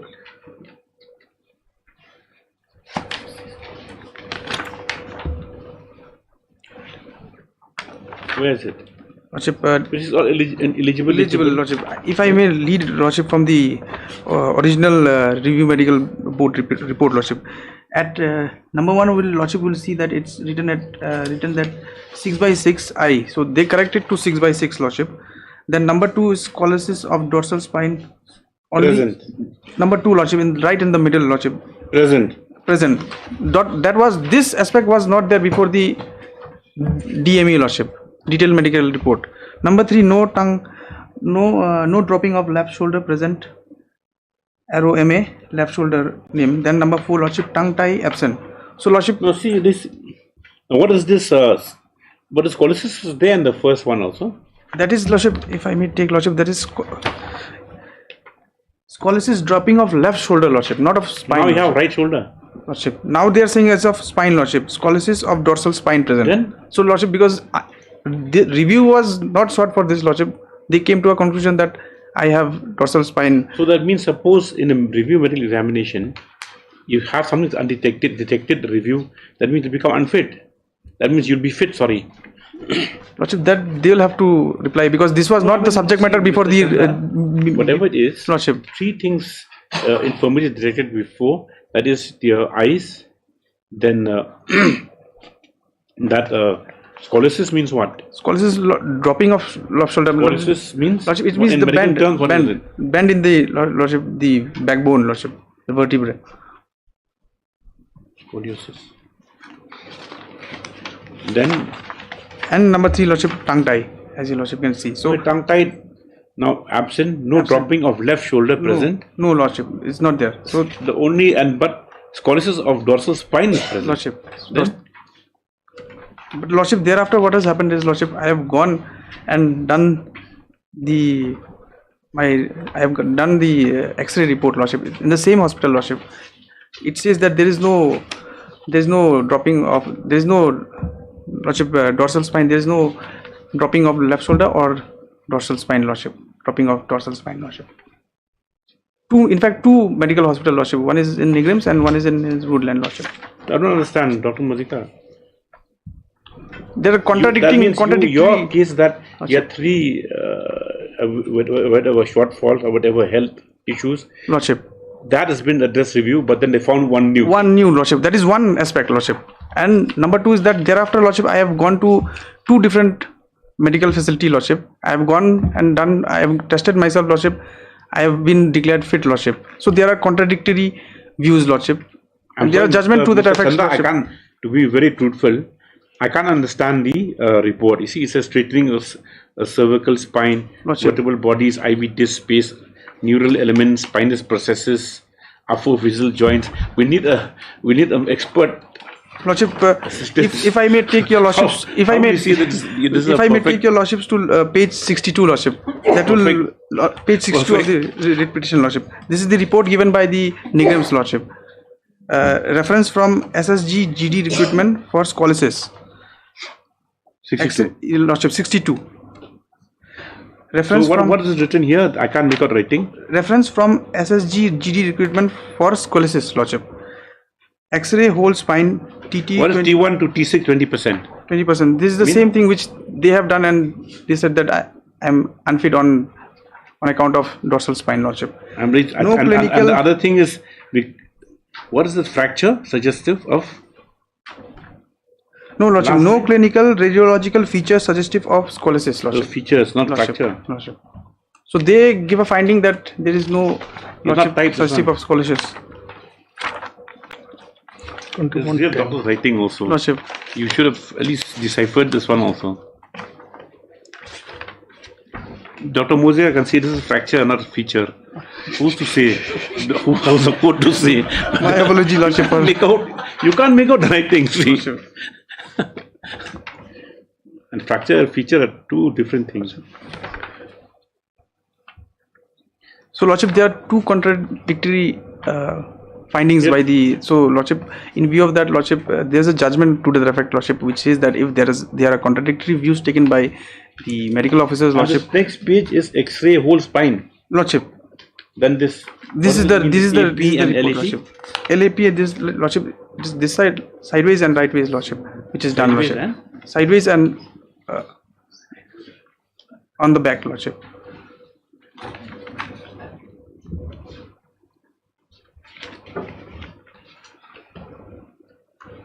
I think. I'll call some medical officer. I think you better call a medical officer or some independent. Otherwise, we might, from the court, give him some new infirmity which he has not given in the report. So we don't want that to happen. Otherwise, Lordship, there are judgments to that effect, Lordship. No, we understand, yes, Lordship. But let us understand what is written here first. Lordship. And even in the typography, said, or illegible, yourself is written illegible Lordship. in a type copy. We understand your case, but we have to just understand the materials. They also says 20 degree T1 to T6. I don't understand. 20 degree means what?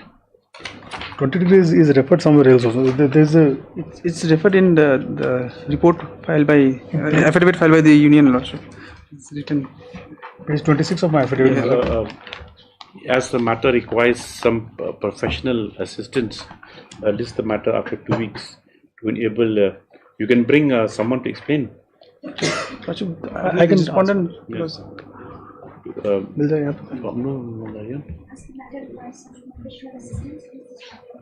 2 weeks to enable the LNGCI to have a medical officer present. Yes, to call for a medical officer. Yes, to be present. It's impossible. 36. Hello.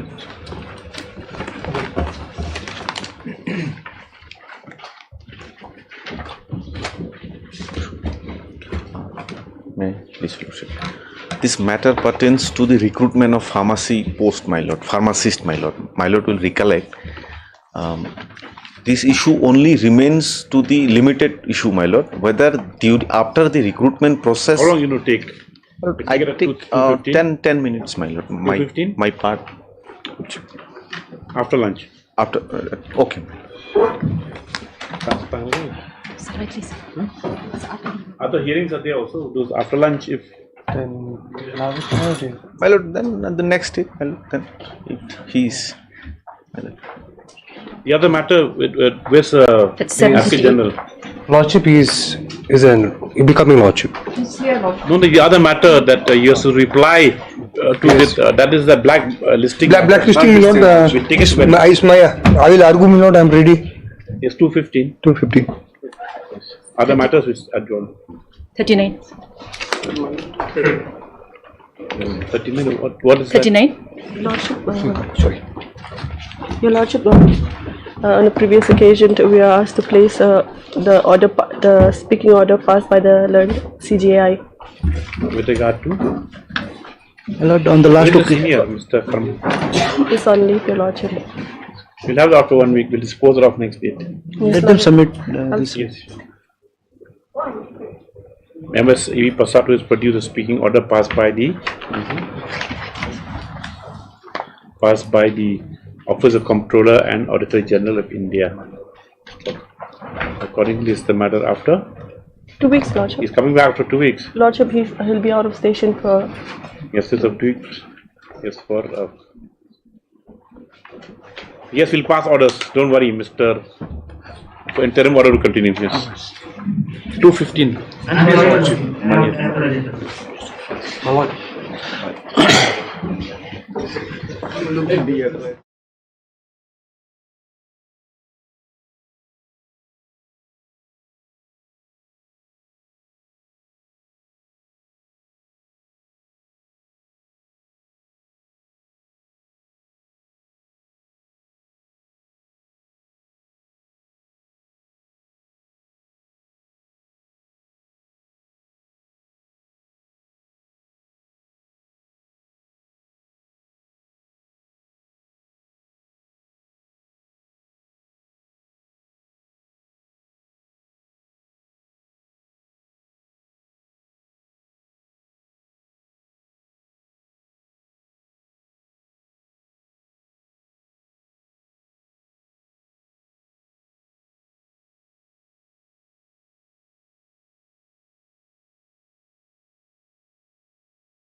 On the side of the respondent?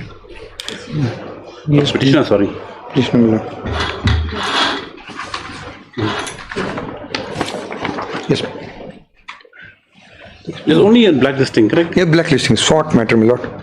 It has been made use, but it is a short matter, into my understanding. Only one thing is on the basis of the arbitrator's. No, that is not that is in addition to whatever is there on the record, my lord. Because arbitrator finding is one additional material in my favor. That is what I say, my lord. Yes. Lordships, if I put my case in short, is this, my lord, that the writ has challenged the order passed by the authorities blacklisting the petitioners for a period of 5 years. That is the order. Now, before passing the order, my lord, so cause was issued, so cause has been replied, and then thereafter the blacklisting order has been passed. Yes. Now the challenge with replying, correct? Yes. It's the first time you're replying. I'm replying. Because for my notes. No, I'll play. I'm just giving my brief. I mean, for my notes, I'll know. Yes, first. Yes. Sorry.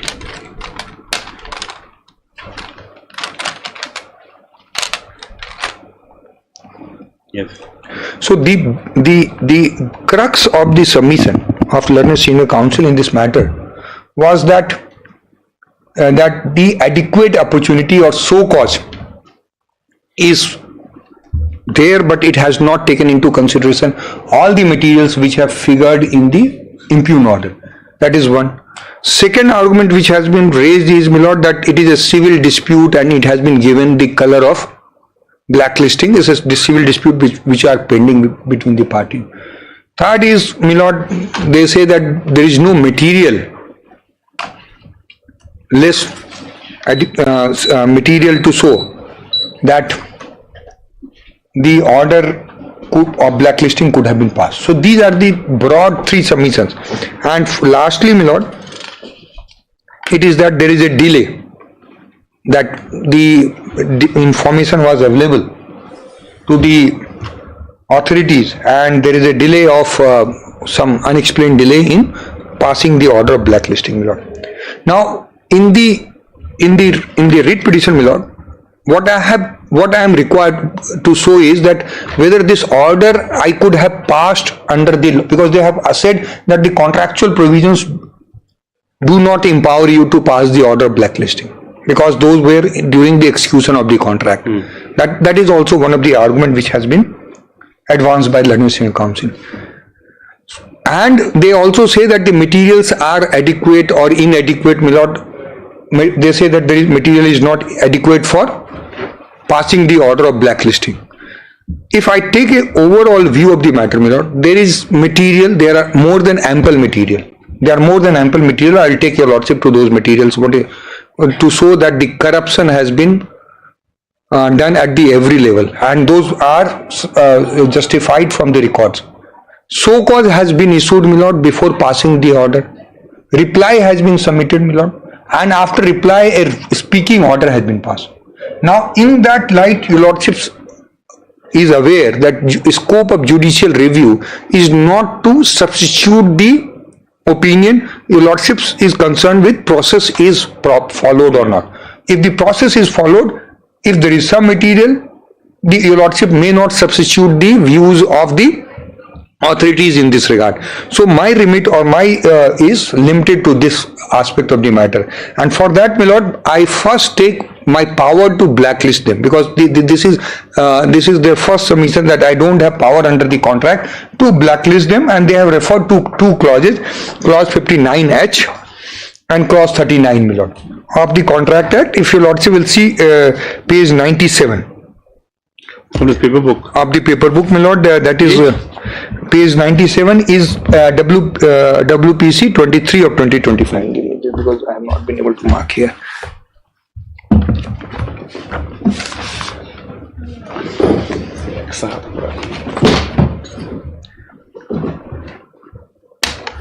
(59H) your lordship will find. Page is 97, my lord. We have tried to advocate, e-filing, but it seems is not started here. Because it will gradually. Only bill applications we won't entertain. Only e-filing with.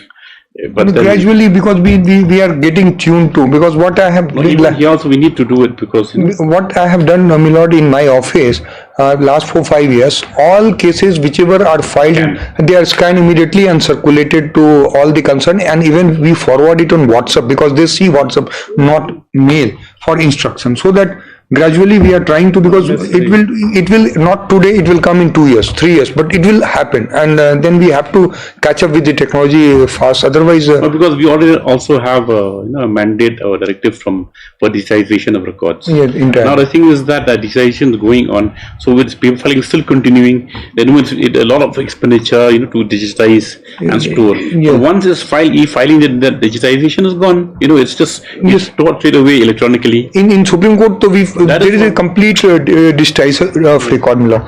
So 59, if your lordship will see page 97, 59H. Yes. 59, in fact 59 talks about termination. Termination, yes. Yes. The employee or contractor may terminate the contract if other parties causes a fundamental breach of the contract, and 59(2)H, your lordship may kindly see. Yes. If the contractor, in the judgment of employer, has engaged in corrupt or fraudulent practice in competing for or in executing the contract.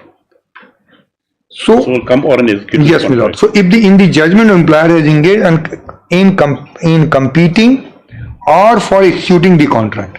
So if there is a fraudulent practice in the execution of the contract also, it covers this aspect, my lord. And what they say is that if your lordship will, what is submitted is 59(1). Employer or the contractor may terminate the contract if other parties causes a fundamental breach of the contract. 59(2). Fundamental breach of the contract includes but shall not be limited to the following: if the contractor in the judgment is engaged in corrupt pursuance. For the purpose, my lord, after H of this paragraph, corrupt practices means offering, giving, receiving, or soliciting of anything of value to influence the action of a public official in procurement process or in contract execution. Fraudulent practice means misrepresentation of facts in order to influence a procurement process or the execution of a contract to determination of the borrower, and includes collusive practice among the bidders prior to or after submission of bid, designed to establish bid process at artificial non-competitive levels and to deprive the borrower of benefits of free and open competition, my lord. So the submission based on clause 59 of Learned Senior Counsel is that this power, you have power of termination. In this case, the contract is over. Contract is over in way back in December 2017, my lord. You have invoked the power now, therefore the clause 59 cannot be resorted to for blacklisting.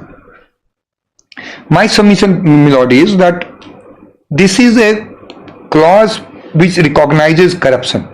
This is a clause which recognizes corruption in execution of the contract.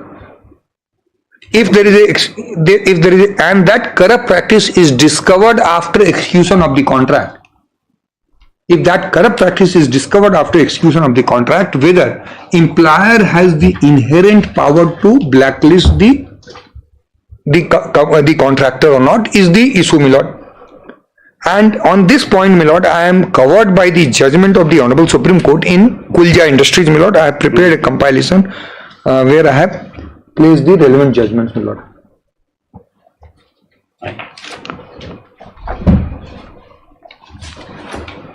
I'll share the soft copy with my friend also. You please leave it.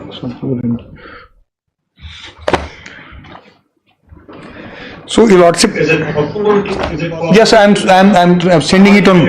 Yeah, I'm sending it. You just sending it to Abhinav Raghuvanshi. Abhinav Raghuvanshi is the judgment compilation is being shared. So, your lordship, kindly see Kulja Industries, because that judgment I will be relying in support of my contention that I have inherent power, and that has been recognized throughout, my lord, and all along. And that judgment, your lordship, will find in this first number. Yes. Yes. Paragraph. Yeah, paragraph, your lordship will find paragraph 16. Just tell the pages from here. Yes. Yes. Paragraph 16.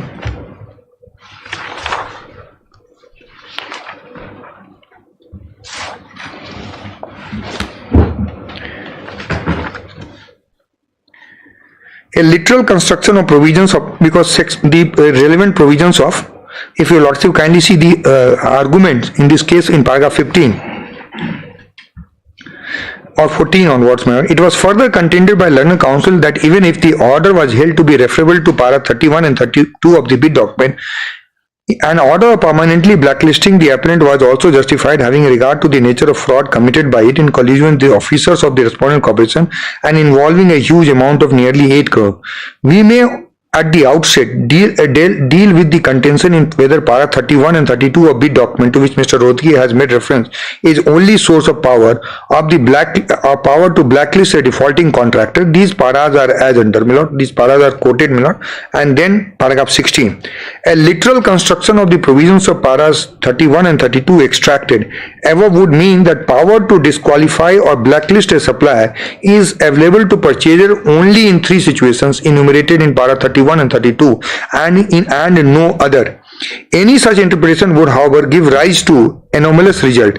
We may say so because in cases where supplier is found guilty of much graver offence, failure or violations resulting in much heavier losses and greater detriment to the purchaser in terms of money, reputation or prejudice to public interest may go unpunished simply because all such act of fraud, misrepresentation or like have not been specifically enumerated as grounds for blacklisting of supply in para 31 and 32 of the tender document. That could, in our opinion, never be the true intention of the purchaser when it stipulates in para 31 and 32 as conditions of the tender document by which purchaser has reserved to itself the right to disqualify or blacklist bidder for breach or violation of committed by them. If the bidder who commits a breach of a lesser degree would be punished by an order of blacklisting, there is no reason why a breach of more serious should go unpunished, be ignored or rendered inconsequential by reason only of an omission of such breach or violation in the text of paragraph 31 and 32 of tender document. Para 31 and 32 cannot, my lord, kindly mark, in view of be said to be exhaustive, nor is the power of blacklist limited to situation mentioned therein. So the power of blacklisting can be outside the contract also. Paragraph 17. That apart, the power to blacklist a contractor, whether the contract be supply of material or equipment or for execution of any other work, whatsoever is in our opinion inherent in the party allotting the contract. So the principle is not that there is the inherent power. There is no need for any such power being specifically conferred by statute or reserved by contractor. That is because blacklisting simply signifies a business decision by which party affected by breach decides not to enter into any contractual relation with the party committing the breach. Between two private parties, right to take any such decision is absolute and untrammeled by any constraint whatsoever. Freedom to contract or not to contract is unqualified in case of private parties, but any such decision is subject to judicial review when the same is taken by the state or any of its instrumentalities. This implies that any such decision will be open to scrutiny not only on touchstone of principles of natural justice but also on the doctrine of proportionality. A fair hearing to the party being blacklisted thus becomes an essential precondition for a proper exercise of the power and valid order of blacklisting made pursuant thereto. The order itself being reasonable, fair and proportionate to the gravity of the offence is similarly examined by a writ court. My lord, I am relying on the part, my lord, where the court says that my power to blacklist can be inherent and can be outside the contract. If literal meaning of the contract is assigned, in our case, my lord, the clause 59H and clause 39 of instruction to bidders. 39, there is one clause, instruction to bidder. My lord, that literal meaning, my lord, will defeat my inherent power to blacklist a defaulting contractor, my lord. So therefore, my first submission is that I have a power to do it, and I will place other authorities which have consistently followed the views of the Honorable Supreme Court in Kulja Industries in this case. Is 1-1? Yes. So now, my lord, that I have shown the first principle, my lord, that I have inherent power, and if your lordship will see how it has started, it has started with my so cause, my lord, because which was placed in bits and pieces. But if I place the entire so cause, which is at page 1145, my lord. That is in volume? In the same volume, my lord.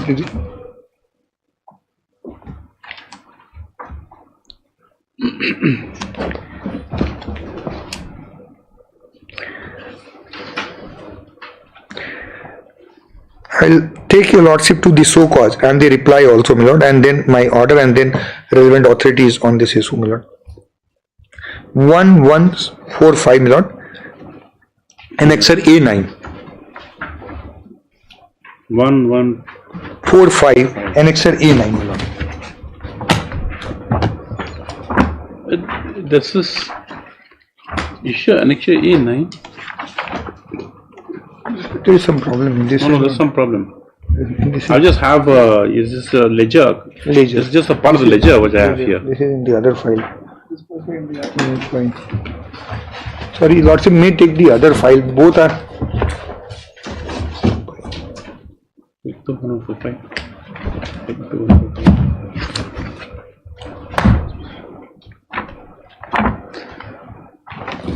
Yes, my lord. This is in the other file.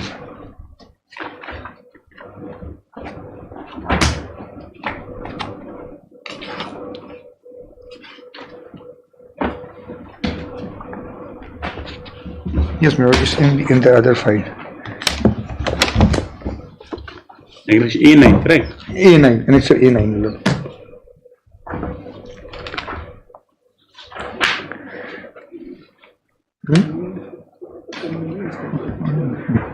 Not, we'll put place last at the end. We'll put, my lord, the so cause and all these things in one convenience compilation. C24, correct? Yes, my lord. 16 September 2024, my lord. So cause, my lord, and so cause is issued to, my lord, BSCPL Infrastructure, CNC Construction, and BSc CNC JV, my lord. Yes. Yes. Regarding acts of bribery, corruption, falsification, cheating, and forgery committed by BSCPL, CNC Construction, and BSCL JV during execution of tender for two laning of Shillong Nongstein section of National Highway 44 and Nongstein Rongjing Tura Road in the state of Meghalaya. 1. Whereas a tender has been issued in 2010 under the Special Road Development Program Northeast SARDF-NE of Central Government by Ministry of Road and Transport Highways for two laning of Shillong Nongstein section of National Highway in the state of Meghalaya to be implemented by Public Works Department, National Highway PWNH, where a joint venture agreement of BSCPL Infrastructure Limited, addressee number 1, and CNC Construction, addressee number 2, form a joint venture in the name and style of BSc CNC JV, addressee number 3. That joint venture has been awarded a letter of acceptance in respect of said project for the contract price of 3,383 crore, whereas BSCPL as part of joint venture are responsible for execution and completion of work in the instant project. Whereas Chief Engineer PWD Highway Meghalaya on behalf of Government of Meghalaya entered into the agreement with the joint venture on 21st October 2011 for rupees 1,303.83 crore rupees. 6. Whereas during the course of contract, various supplementary agreements were entered into between the parties, and contract was ultimately concluded on 15 December 2017. Whereas the joint venture during the period of execution sought appointment of dispute resolution board 1 and raised claim in respect of payment due on account of additional bitumen, labor cess, interest on delayed payment, and also cost of litigation. Whereas DRB 1 made recommendation on 25th September 2016 for payment of rupees 56 crore 9,928 only for use on account of extra 5 crore 69 lakh 928 for use of on account of extra bitumen, 17 crore 75 lakh 39,464 for recommend to labor cess, and 58 crore rupees 58 crore 91 lakh 16,450 towards interest on delayed payment purportedly based on concession illegally given by the chief engineer. It is also relevant to mention that FIR number so and so have been registered on 10 September 2020 with Southern Police against you, the addressee, and also against the then chief engineer, highway, and other officials persons for various offences committed. 9. Whereas the joint venture also invoked the dispute resolution mechanism for other claims, and DRB1 was also constituted for claim in respect of DRB2, it was constituted in respect of claim of delay, disruption, and prolongation. Whereas DRB2 on 25th September 2018, subsequent modification order on 16th October recommended payment of 96 crore 52 lakh 57,513 on account of site overhead and head office overhead, and 59 crore 20 lakh 31,000 towards additional expenses incurred account of deployment of plant and machinery to plant and equipment at the site during the extended period, that is 65 crore rupees towards, and 65 crore towards loss of profit earning capacity. Whereas joint venture invoked arbitration proceeding before the arbitral tribunal comprising Honorable Justice V.B. Gupta, Justice Mr. Presiding Arbitrator C.K.K. Jalan IS and Ravindra Srivastava IS, co-arbitrator in respect of claim arising out of DRB1 and DRB2. Whereas during the course of arbitration proceeding, instances have come to light from the cross-examination of an official of joint venture, which culminated on 17th October 2020, showing evidence that bribe have been given by you, the addressee, in respect of instant project to officials and engineers for obtaining favorable communication, letters, and decision. Where such more glaring instances have come to light in documents provided by the addressee number 3 in its claim before arbitral tribunal, especially under the head of business promotion accounts, page number so and so, in document filed in the statement of claim, and some of them are detailed herein.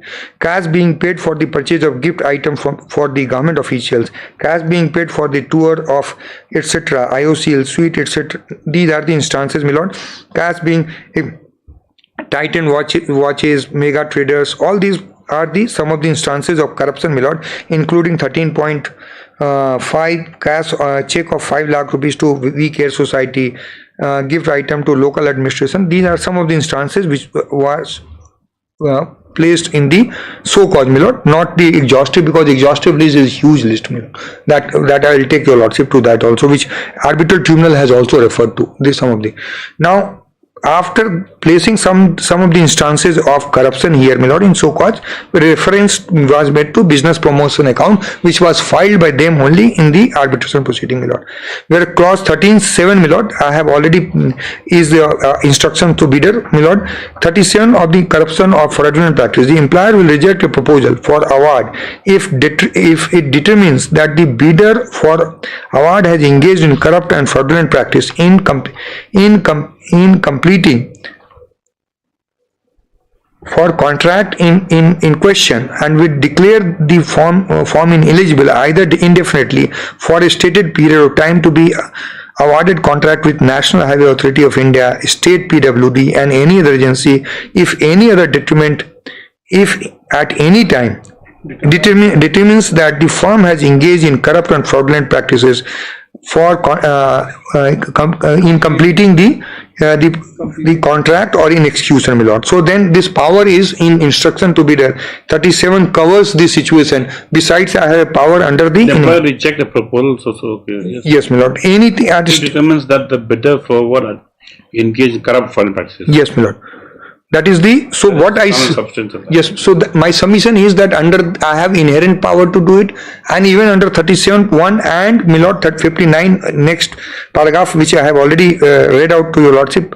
So in 59 also I have a 59 2H, I have the power to do it. I brought these powers to the attention of, and then lastly, my lord, last paragraph of the so-called, if your lordship will kindly see the above said act of corrupt practice in execution of the projects are duly covered under the heading of fraudulent practice, and moreover, employer has right, even independent of contract, to initiate blacklisting debarment procedure for indulging in corrupt and fraudulent practice. So that was also, whereas now 16, whereas the documents and evidence on record before tribunal, it appears that you, the addressee, and your official engaged in corrupt and fraudulent practice during the execution of the project. 16. You, the addressee, and your official engage in act of corruption to influence the action of public official during the duration of contract when claims was raised by joint venture and recommendations were made by dispute resolution board 1 and DRB 2, resulting in huge losses to public exchequer. 16.3. You, the addressee, and your official engage in corrupt and fraudulent practice to claim and receive payment against claims in DRB 1. You, the addressee, and your official have committed brazen act of corruption which is evident by you, the addressee, claiming the amount of bribe given to the official of engineer, PWD, and Government of Meghalaya. 16.5. You, the addressee, and your official engage in corrupt and fraudulent practice to claim payment before arbitral tribunal. 16.6. You, the addressee, and your official engage in rank falsification, cheating, and corruption to inflate contract prices. So the allegations are clearly spelled out, my lord, in 16, and it is very clear that you are hereby called upon so-called within 15 days, why you should not be blacklisted, debarred, etc., my lord. This was the so-called. Now kindly see the reply, my lord. That is at 1260, my lord, page 1253. 1253, my lord. I flagged it earlier. Yes, 1253, my lord.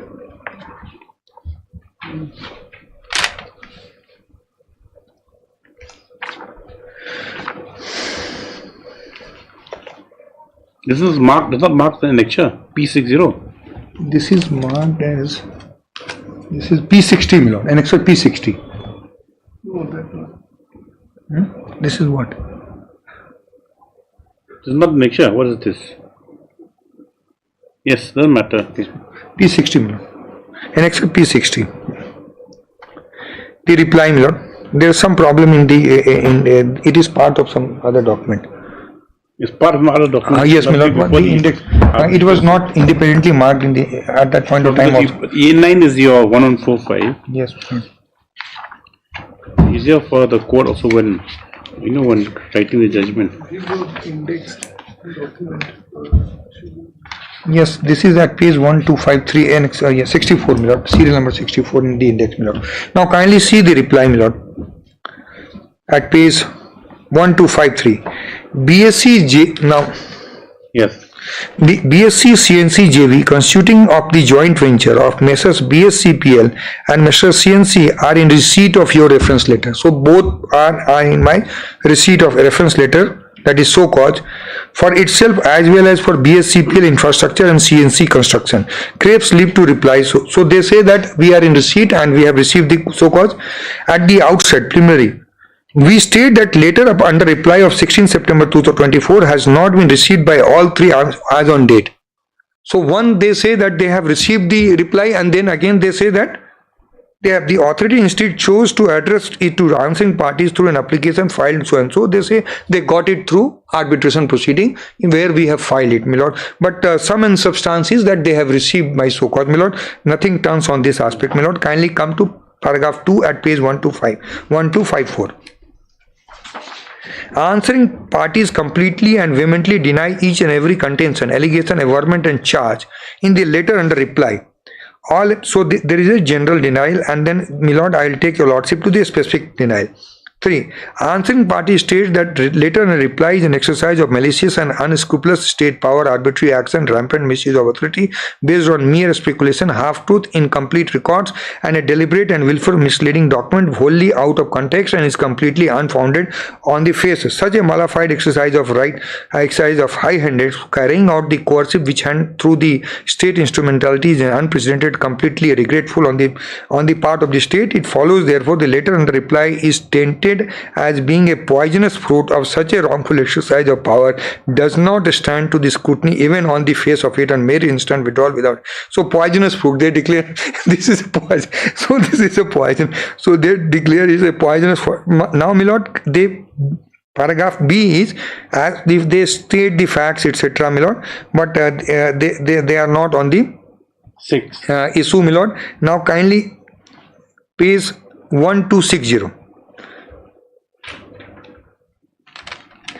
because they say in paragraph 1259, my lord, at the bottom, specific replies to para 12 to 18 of letter under reply. 1259 bottom. Specific replies to paras 12 to 18 under reply, my lord. The case history, the litigation history is given before that, my lord. Now 1260. Regarding para 12. Yeah, paragraph 12, my lord. During cross-examination and arbitration, the authority confronted the witness of BSc CNC JV with documents which were already on record since 2019. So first is that you had the record since 2019 and witness gave his replies, and none of the replies showcase any evidence of alleged bribery or illegal gratification given by any of the answering parties to any official or the authority. It is thus a figment of the authority's imagination and mere exercise of creative interpretation to state that any instance came to light. The authority is advised to be extremely careful in making loose allegations such as bribes have been given by you, the addressee, in respect of instant project to the official engineers obtaining favorable letters. The authority is bound to clarify how the details of cross-examination so conclusively that bribes were paid for obtaining favorable communication orders. None of this is clear from the evidence taken on 17th October 23 and amount to mere speculation and baseless allegation on the part of authorities seeking only to cause the answering respondent and sensationalize a commercial and civil dispute. The authority is reminded it does not have the right to so and so. So the sum and substance, my lord, is that a reading of the business promotion vouchers, the allegation of bribery are not established, not proved, and it is mere speculation, my lord. That is the first reply, my lord. I'll place relevant material also.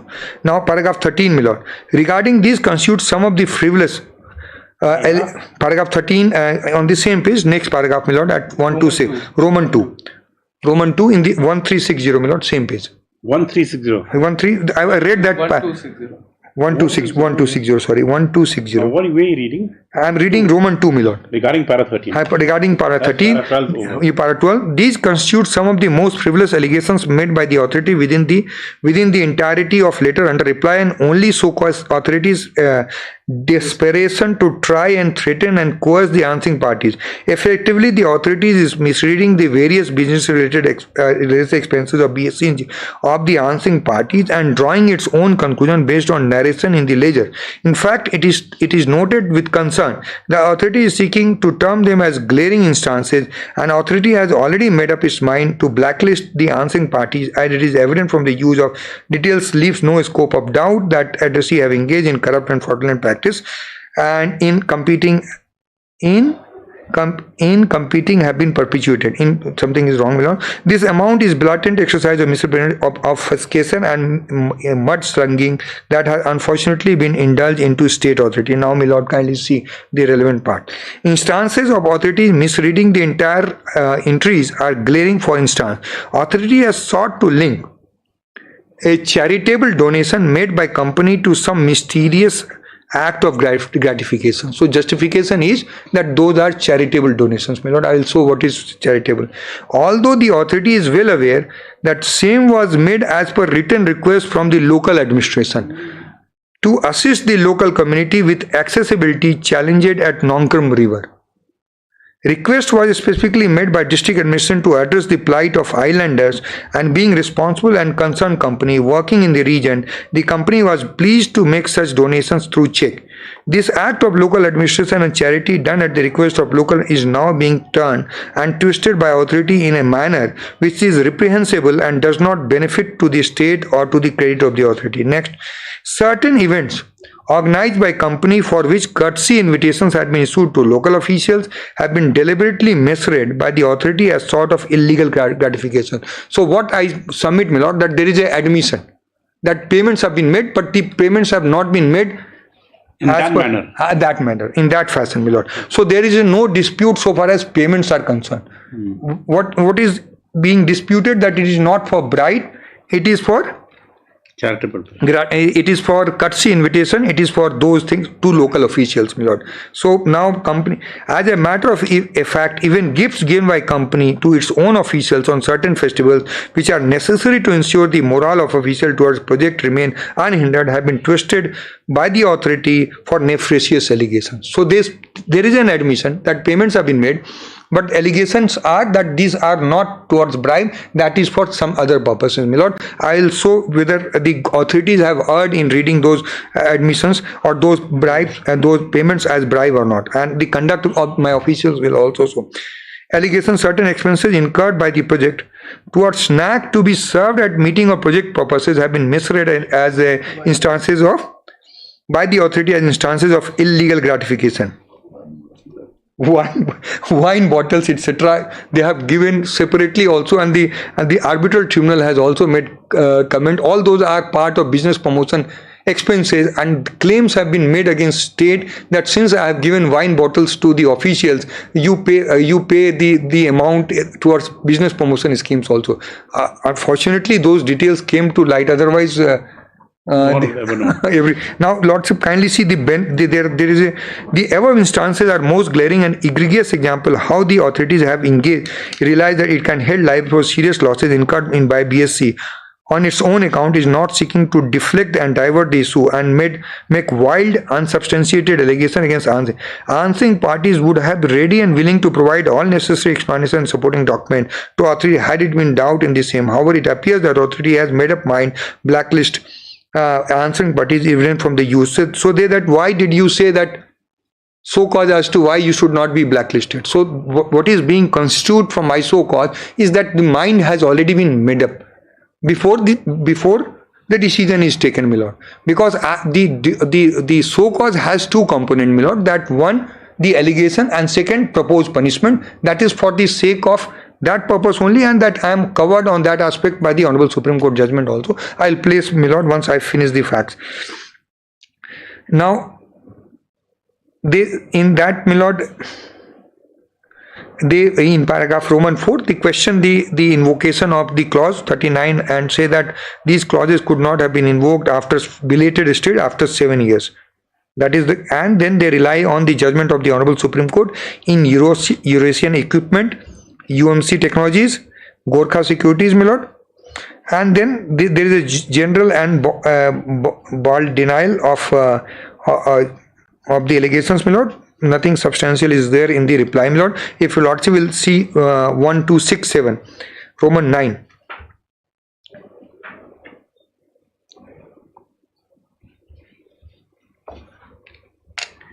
They are talking about all those delays, etc.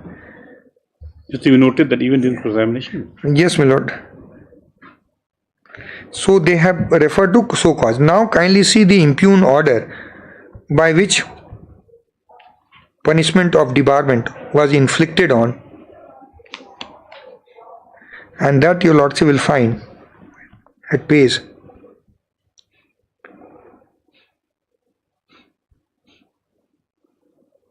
42. 42. Yeah, because that is the impugn order, my lord.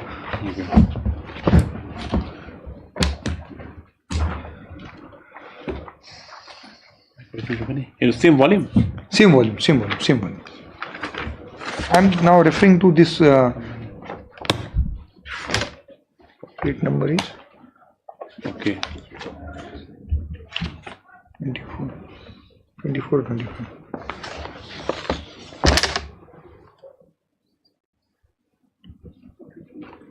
Page 42, my lord. Yes.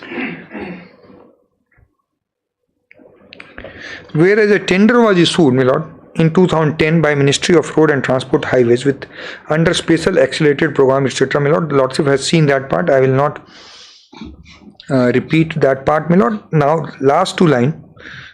That is also paragraph 1 is only the background, my lord. Now kindly come to paragraph next page, my lord, and page 43, fourth paragraph, my lord, or third paragraph, my lord, first to third. Whereas the office of chief engineer, 40.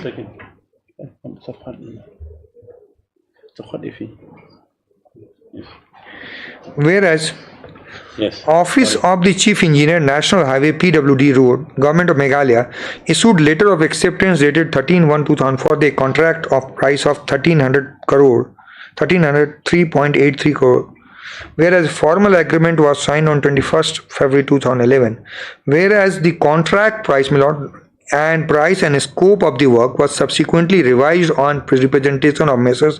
BSc CNC JV, and accordingly revised cost estimate forming part of supplementary agreement were signed from time to time, and contract price was increased in excess of 2319 crore rupees.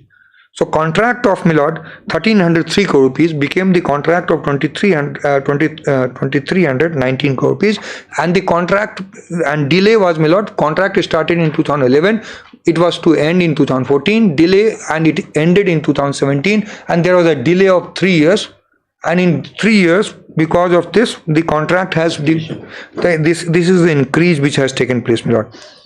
Whereas the BSc CNC JV raised 2 disputes, namely first dispute of claim regarding the lordship has seen that part, my lord. Kindly come to next paragraph. Whereas during the adjudication of the first dispute, the then chief engineer, while later dated 16th May, maintained that claim of BSc CNC JV are not maintainable and barred by contractual provisions. That was on 16th May. Whereas for inexplicable reasons, within almost 15 days of earlier stand of department, newly appointed chief engineer, namely so and so, while later dated 2nd June 2016 and 12th September 2016, admitted the claim of BSc CNC JV. Whereas the Dispute Resolution Board made a recommendation on 25th September 2016 based on admission inter alia contained in communication dated 2nd June 2016 and 12th September 2016, and awarded a sum of 5 crore 69 lakh 920, 17 crore 75 lakh 64, and, my lord, 58 crore towards interest on delayed payment. Recommendation was revised by the order dated, whereas dispute was also interest. Where the said decision on dispute was liable to be challenged and it was contrary to contractual provision and based on wrongful admission. However, said decision on dispute was not challenged and is also example of undue favor of BSc CNC JV. Where the amount awarded by Dispute Resolution Board in respect of claim 1 increased by adding interest on the same by BSc, and sum in excess of 117 was claimed by BSc in the arbitration proceeding along with the claim pertaining to the second dispute. Whereas BSc CNC JV made a claim towards second dispute regarding delay, disruption and prolongation before Dispute Resolution Board, because first claim was, my lord, your lordship has seen 3 claims was there: bitumen, labor cess, and delay, interest on delayed payment. Then they made the second claim. First claim there was no challenge by us, my lord, admission by the chief engineer. Second claim, my lord, was for delay, disruption, prolongation, my lord, lordship will find. Whereas BSc CNC JV made a claim towards second dispute regarding delay, disruption and prolongation before Dispute Resolution Board.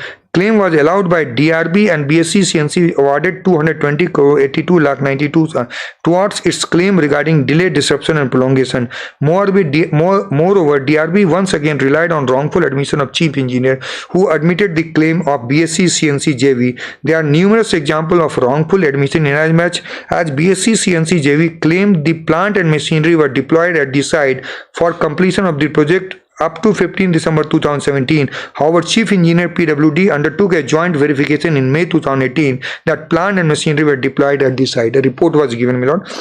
The collusion and corruption between erring officials of PWD and BSc is evident from the fact that there was no occasion for BSc CNC JV to deploy the plant machinery in the month of May 2018 when the project of BSc was completed, my lord. So this is also one of the corrupt practice followed by the contractor, my lord. Whereas it has been observed that frivolous claim of joint venture has been verified by the official of PWD for reasons evident from the expenses claimed by BSc arbitral, including in the name of business promotion scheme.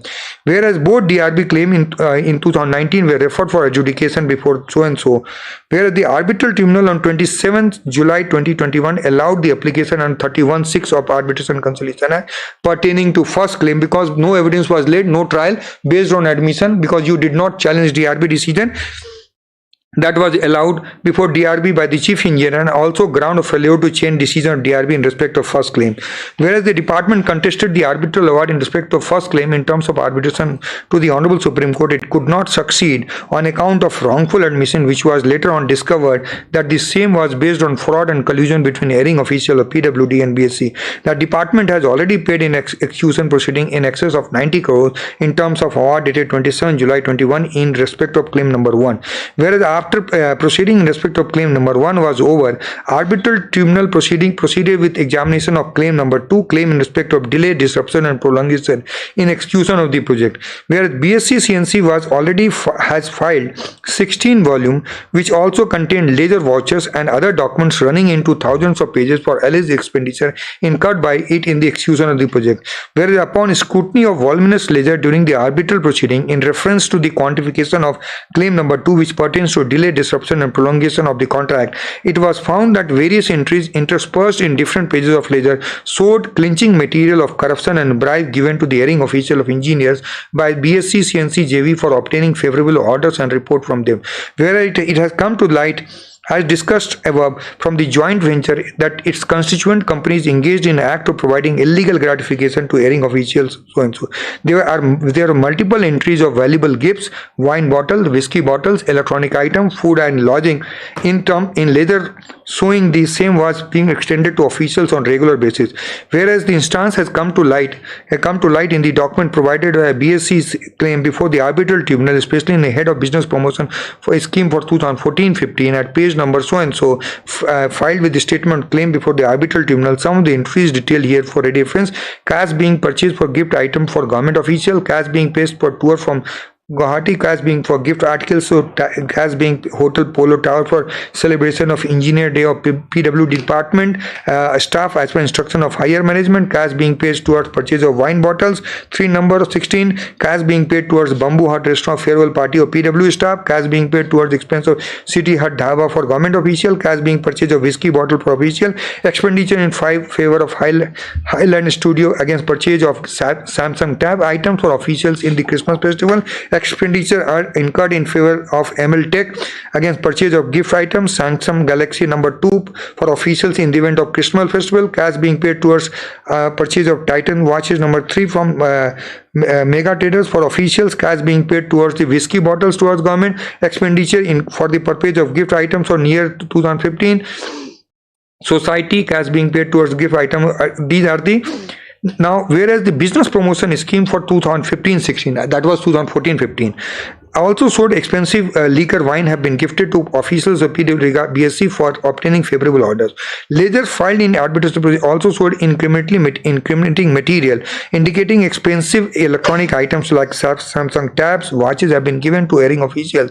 Even in entry dated 25 September 2000 in the business promotion account for financial year 2016-17 at page number so and so filed in the arbitration showed that 13,900 was paid in costly wine at the time of DRB meeting in Shillong, my lord. The ledger account entries also showed gift item, even donation has been paid to junior engineer, etc. My lord, these are the details which we have placed on record, and they have placed on record, and we have so and so. Whereas material running into thousands of pages which include various entries of admission of bribe being paid to the officials, BSc along with partner having systemic regular corruption, my lord.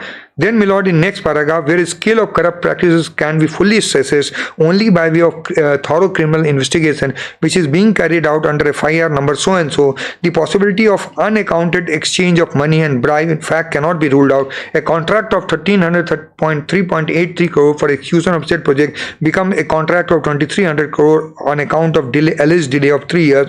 Over and above, BSc CNG claiming 400 crore in arbitral proceeding, which has resulted in 90 crores from arbitration proceeding, my lord, at partner so and so. After this, my lord, Then based on that, my lord, at the page 49, relying on the power, my lord, in view of that it is considered, then it is debarred for a period of 5 years, my lord.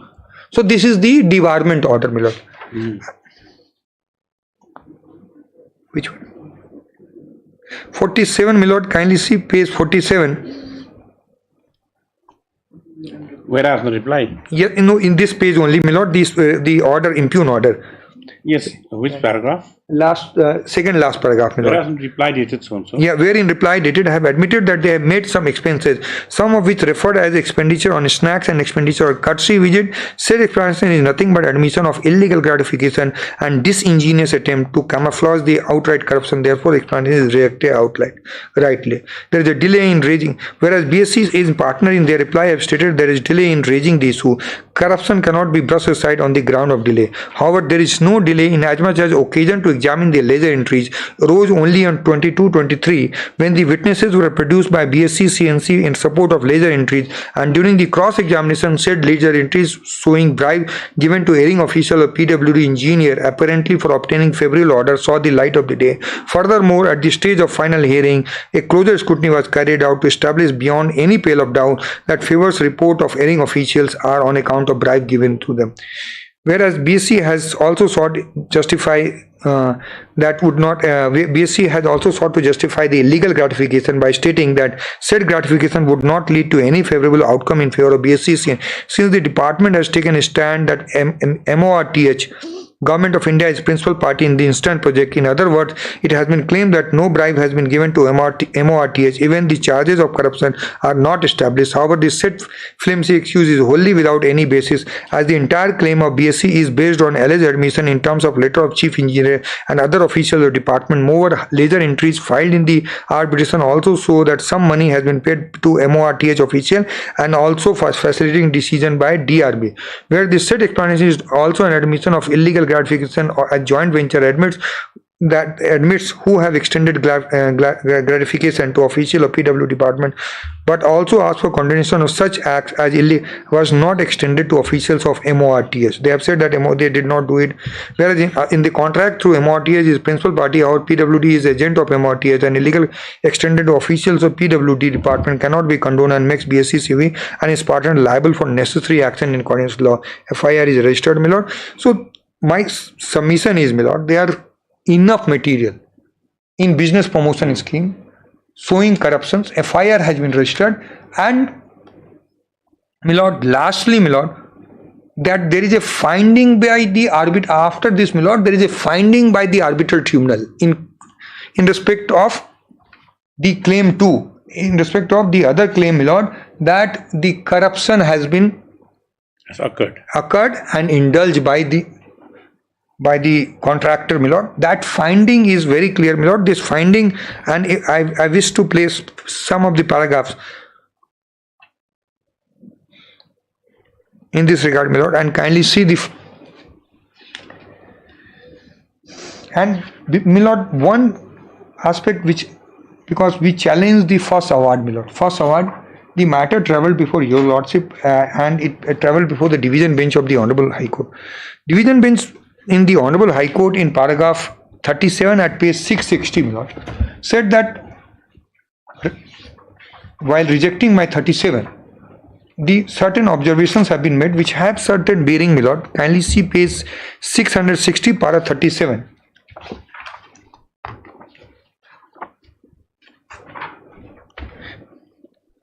No, this is not 660. Which one? The order of the division bench, my lord, in this volume is at page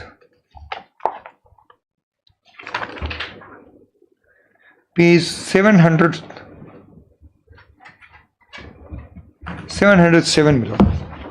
It starts from page 707.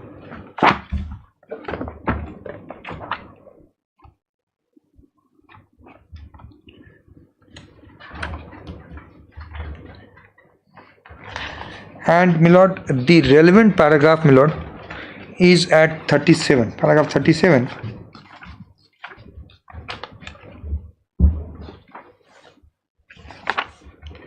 (721). in the first round, my lord. Page 721. 721. That is para 37. 7, yes, my lord. The greater malice Yes. is how this system works, particularly the manner in which work contracts are issued by government agencies. Oftentimes, ridiculous and incredibly low rates are quoted by the regular contractors to break the contract, and thereafter rely on their allies in the government agency to create grounds that allow claims for enhancement to be made. Ultimate enhanced value possibly makes for profit of the contractor and service charges that it needs to defray to its allies in the system. Rather than waging only a verbal war against corruption from every possible pulpit, person in authority may serve the system better by setting the government house in order in such regard. The real treasury is not the apparent so and so and so, from but clever half a treasury erroneous expert advice in the rendering litigation apparent so and so. So it was this, because this is the basis is, my lord, is that there was an admission. Against that, my lord, if your lordship will see, we went to the Honorable Supreme Court. Supreme Court has passed the order saying all issues are kept open for the division bench. Now, my lord. So your whole arguments are that, first is admission. Yes, my lord. And secondly, whether those admissions will, amount to corrupt practice and fraudulent practice. Yes, my lord. So if those two things are met, yes, the admission and that is met, that means there's justification and ample power with the authority to blacklist. That is the sum and substance. Yes, crux. I'm grateful, my lord. That's the crux of my argument. That if there is no admission also, even then, my lord, whether materials are adequate, inadequate, that may not be gone into by this honorable court, my lord. Some material is good enough. I say it is more than adequate. I say based on the FIR, I say on the findings returned by arbitral tribunal, I say on the basis of my own reading of those business promotion scheme, and lastly on their admission. But kindly see, the arbitral tribunal has gone and examined all these things in detail. Certain findings, because those are findings of civil court, akin to the findings of civil court, my lord, because and the tribunal starts, my lord, the pages 1326.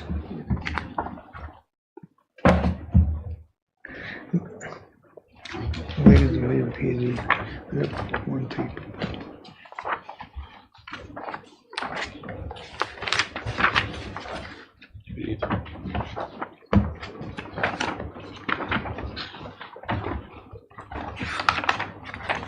Issue number 2. Yes, my lord. I'll just place. The award starts from, my lord,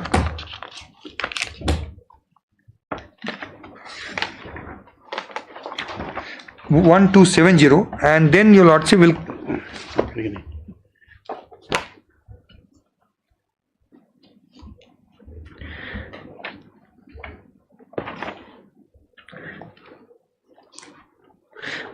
If your lordship will kindly come to page 1348. 1348? Yes, my lord. They start from 1348, because the lengthy award, I will place only relevant paragraphs of this.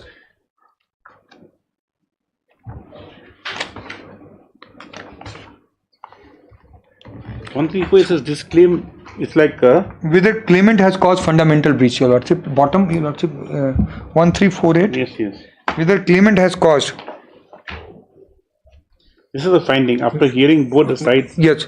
After hearing both the sides, arbitral is of the view that following sub-issues arise which need to be looked into before arriving some conclusion in the main issue 2 and 3, my lord. Yes. Whether the claimant has caused fundamental breach of contract by offering liquor and costly gift to engineer and DRB members, my lord. Kindly mark DRB members also. Whether supplementary agreements alter the date of completion in effect of the claim, my lord, kindly see sub-issue 1. Yes. The claimant has caused fundamental breach of contract by offering liquor and costly. As regards sub-issue 1, it is true that respondent did not raise that issue at the time of pleading, but at the time of examining the witness and later, the issues regarding various entries appearing in SOC have been raised. In any case, the claimant has placed all these papers on record as part of its claim. Therefore, it is fully fully in order to examine the same, especially when doubts has been raised. A claimant has asked to reimburse donation made to the police officer's wife association 4 lakh, donation made to Non-Crime Society, donation made to Khasi Student Union, to Gurdwara Singh Sabha, Badminton Association. These donations are not related to projects expenditure and cannot be reimbursed. Claimant has booked significant amount spent towards Diwali and Christmas gifts, including costly gifts such as mobile cameras, etc. as per entries below. There are entries regarding payment of CFO of the district council, 5,500 per month, entries from May to so and so, entries in the month of July, August, September. These entries regarding monthly payment to the police station. There are entries of influencing bribe sales tax officer, many entries monthly that payments of police station. Police, there are so many. If Lordship 16,000 pages. And you mean they put this in the part of the claims? That is why I have survived. Otherwise, so I have already paid 90 crore rupees, and there was a award of there would have been award of 400 crore rupees, my lord. The state would have been, and in total it would have gone into 6. You see the arbiter will look. I mean, anyway, it's very strange. Very strange, my lord. These are entries influencing bribe sales tax officials, IOC officials, bank auditors. There are many entries regarding influencing officers of PWD department, employer in case, MORTH officers and DRP members are also not left uncompromised. It is surprising that the claimant is asking the state to reimburse, along with interest, the expenditure made by contractor on the above, wrongly entertaining the officials, offering liquor and gifts to same only at Diwali and Christmas, but at other times also. A very small list of such payment out of humongous list hidden in all types of heads, my lord, which one could a cursory glance at SOC are as follows: 16 number of Galaxy mobile for gifting senior officers, my lord. Purchase of gift wine bottles and sweet officials, purchase of Samsung mobile number for gifts, Diwali expenses, Khasi student, my lord. This list goes on, my lord. If this is not corruption, I put to myself, what is corruption, my lord? And if now 187 further TV recharge expenses for individual companies, my lord, we are not concerned with that, my lord. Then 189, my lord. From the proceedings further, it will be proper to go through clause 59 and 52 of the contract. So the arbitral tribunal refers to the contract, clause 59 and 52, which I have placed before your lordship. And then 1354.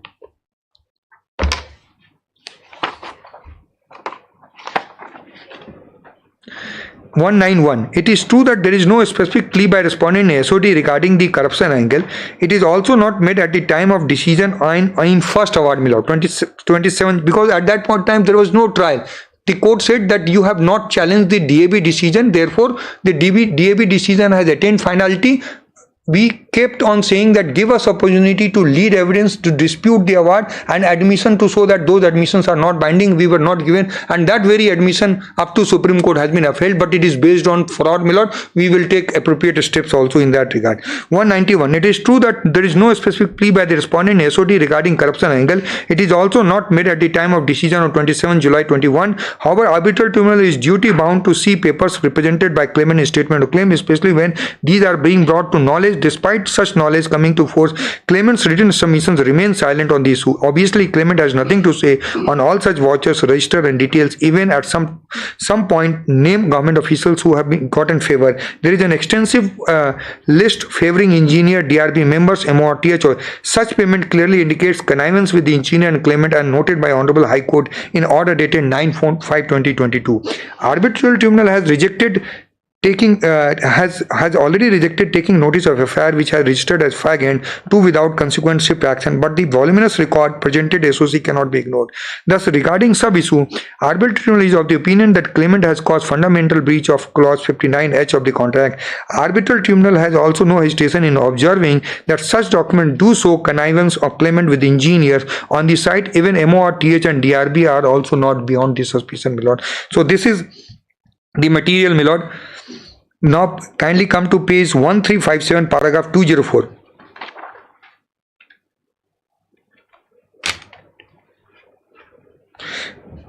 These are, sorry, my lord,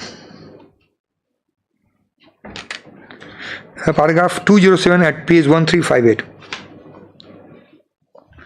Learned Advocate General on behalf of respondent has the DRB2 has not reached this conclusion properly. While admitting the claim, it has stated that physical verification of machinery has been done in August 2018.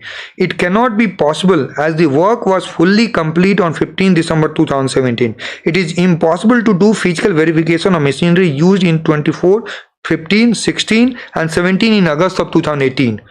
Further, claimant has produced vouchers SOC which show that members of DRB were compromised. Review order is also signed by the chairman.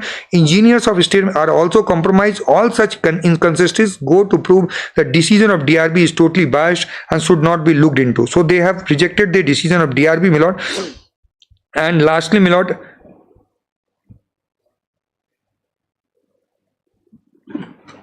at page 1371.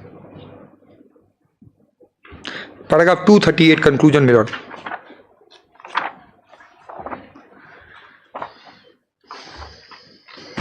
Para 238. Sure. No, we'll read it last. The vouchers explain. Yes, having discussed the above sub issue, the arbitral tribunal look at the whole issue in entirety. A few salient points emerges as follows.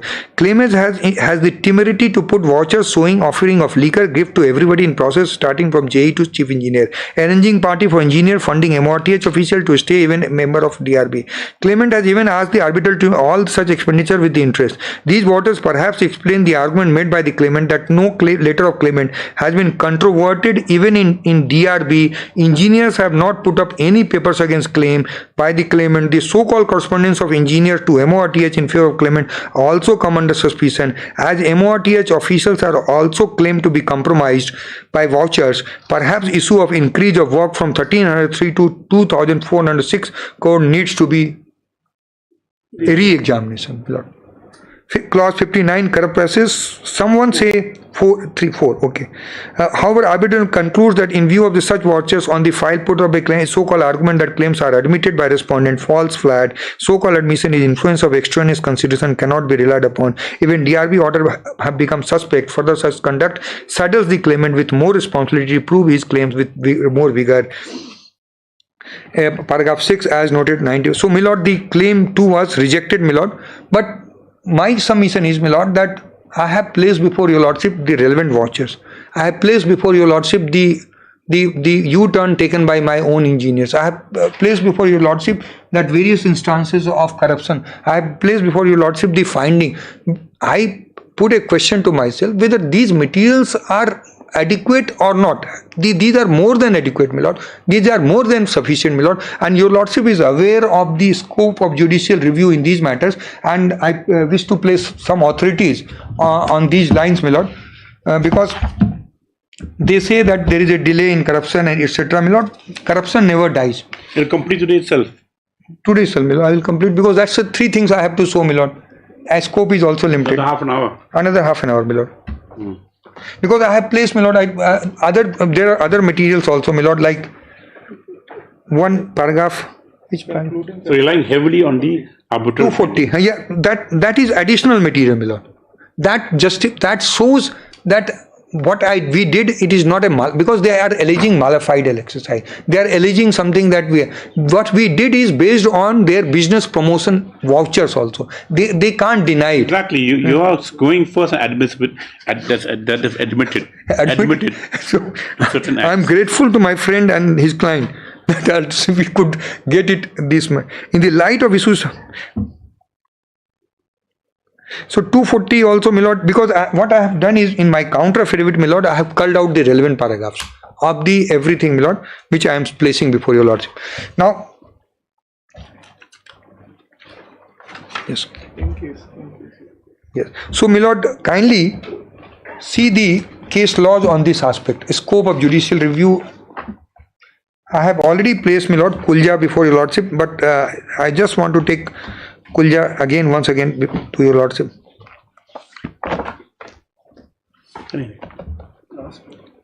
Sorry, this is part of this only, no?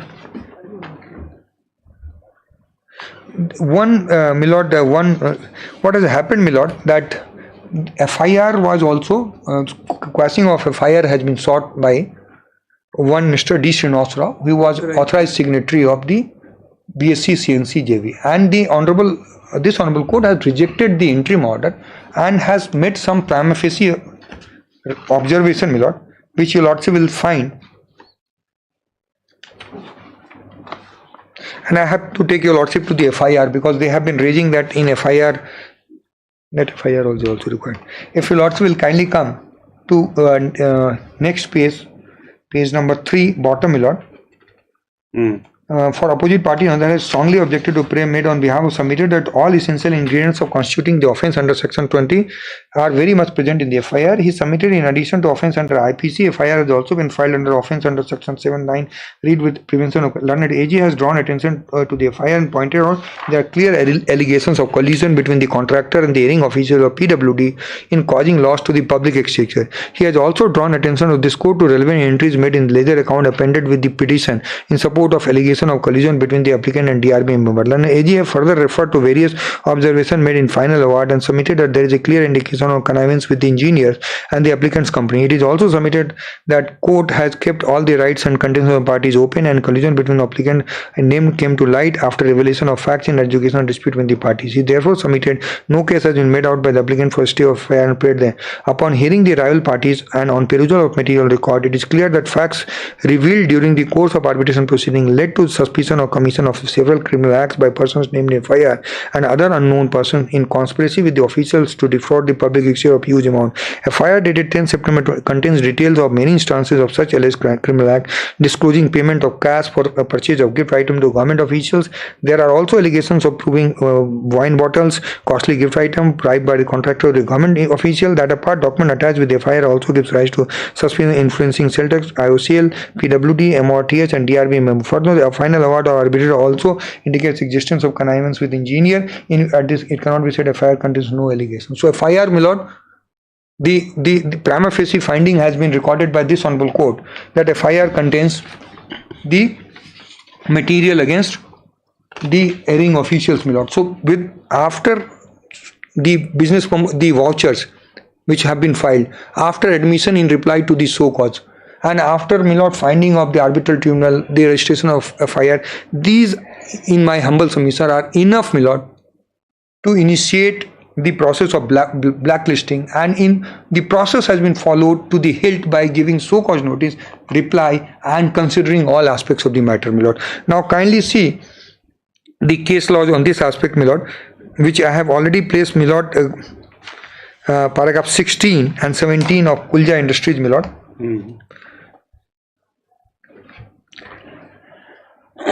Only the rider which has been added, my lord, 16 and 17 I have shown. Then erosion judgment in paragraph 18 of Kulja Industries at page, my lord.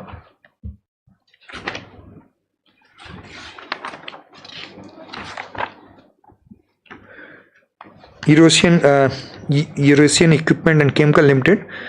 Paragraph 18, the legal position in this subject is settled by long list of decisions rendered by this court in Erosion Equipment Chemical versus, where this court has declared that blacklisting has the effect of preventing a person entering into lawful relation with the government for the purpose of gains, and the authority passing such order was required to give fair hearing before the passing order blacklisted and certain entity. Blacklisting has the effect of preventing a person from the privilege and advantage of entering into lawful relations with the fact that a disability is created by the order blacklisting, and relevant authority is to have an objective satisfaction. Fundamental of fair play require that person connected should be given opportunity of represent his case before he is put to blacklist. Subsequent decisions, my lord, are there. Now paragraph 20, my lord, because 20 is regarding proportionality in this case, my lord. Now paragraph 21, which is very relevant for my purposes, my lord, because it the entire paragraph 20 at page 12, my lord. The legal position governing blacklisting of suppliers supply in USA and UK is no different. In USA, instead of using expression blacklisting in terms of debarring, is used. This judgment in another case. Other case, your lordship has taken in. Yes, I remember. Yeah. This was a case of breach of contract. There was no allegation that your lordship have that judgment. I have got. RMSI. Yes, it was RMSI.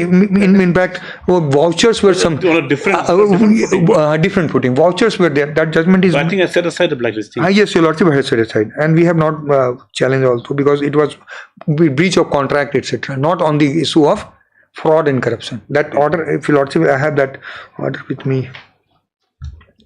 That is there. Yes, Your Lordship. Yeah, that order, Your Lordship. No, I remember because now Yes, Your Lordship. Cool, yeah, because we have Your Lordship has referred. Supplies Yes, Your Lordship remember this referred. paragraph. Yes, you have referred to that paragraph. Cool, yeah, this. Yes. And you continue reading. Yes. Just side point. Yes, my lord.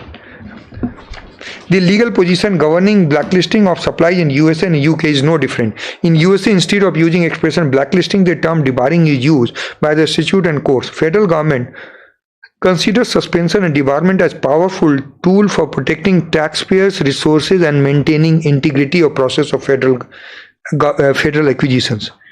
Comprehensive guidelines are therefore issued by government for protecting public interest from those contractors and recipients who are non-responsible, lack business integrity, or engage in dishonest or illegal conduct, or otherwise unable to perform satisfactorily. These guidelines prescribe the following among the other grounds, and then Your Lordship will find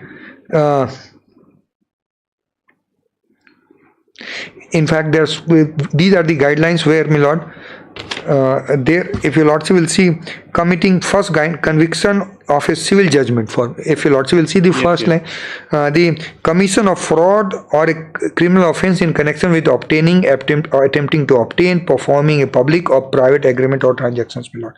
And 3, my lord, commission of embezzlement, theft, forgery, bribery, falsification or destruction of records, making false statement, tax evasion. So these are the guidelines which have been referred to by the Honorable Supreme Court. And paragraph 22, these guidelines also stipulate factors that may influence the debarring official decision, which may include actual and potential harm or impact that result or may from the wrongdoing. So they have been successful in getting 90 crore rupees on the basis of admission, my lord. So this, and then, my lord, in this case what was interfered, my lord, was that it was blacklisted for lifetime. And the court said that it has to be, if Your Lordship will see paragraph 25, suffice is to say that debarment is recognized and often used an effective method of disciplining deviant supplier contractor who may have committed act of omission and omission, fraud including misrepresentation, falsification of record and other breach of regulation under such contracts are where allotted. What is notable is that debarment is never permanent and the period would be invariably depend upon the nature of offence committed by erring contractor. So 5 years this has been done, my lord. Now, my lord, in this Grosson, my lord, the next judgment is Grosson, that is 2001 8 SEC, my lord. Yes. And in Grosson, my lord, the issue was before the Honorable Supreme Court that whether principle of natural justice has been complied or not. Paragraph 2, if Your Lordship will kindly see, that learned counsel appearing for the parties as that seeing the nature and seriousness of the order passed against the appellant, respondent ought to have supplied with all materials on the basis of which charges contained in the so-called notice were based.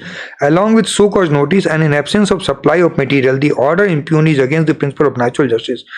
We do not find any merit in this connection. Admittedly, appellant has only contractual relations with the state government, and said relationship is not governed by any statutory rules. There is no statutory rules which requires that an approved contractor cannot be blacklisted without giving an opportunity of so cause. It is true that an order of blacklisting and an approved contractor result in civil consequences, and in such a situation, in absence of statutory rules, only requirement of law while passing such order was to observe the principle of audi alteram partem, which is one of the facets of principle. The contention that it was incumbent upon the respondent to have supplied the material on the basis of which charges against appellant were based was not the requirement of principle of audi alteram partem. It was sufficient requirement of law that an opportunity of so cause was given to the appellant before it was blacklisted. It is not disputed that in the present case appellant was given an opportunity to so cause, and it did reply to the so cause which duly considered by state government. We therefore view that the procedure adopted while blacklisting the appellant was in conformity with the principle of natural justice. In this case also, my lord, so cause was issued, replies and consideration has been made, my lord, and then your lordship will see the judgment at serial number 4 of the compilation at page 31. 41. Engineering is skipping. Yes, my lord. So 31, and this is The judgment, my lord, is this is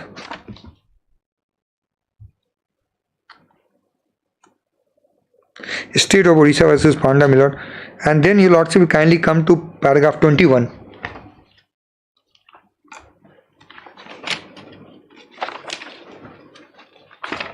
Yes. We follow the Grosson. Yes. The Grosson is followed, my lord. The order of the was not supplied to with the order of the blacklisting was challenged by contractor on the ground. The contractor was not supplied with all materials on the basis of which charges against him were based.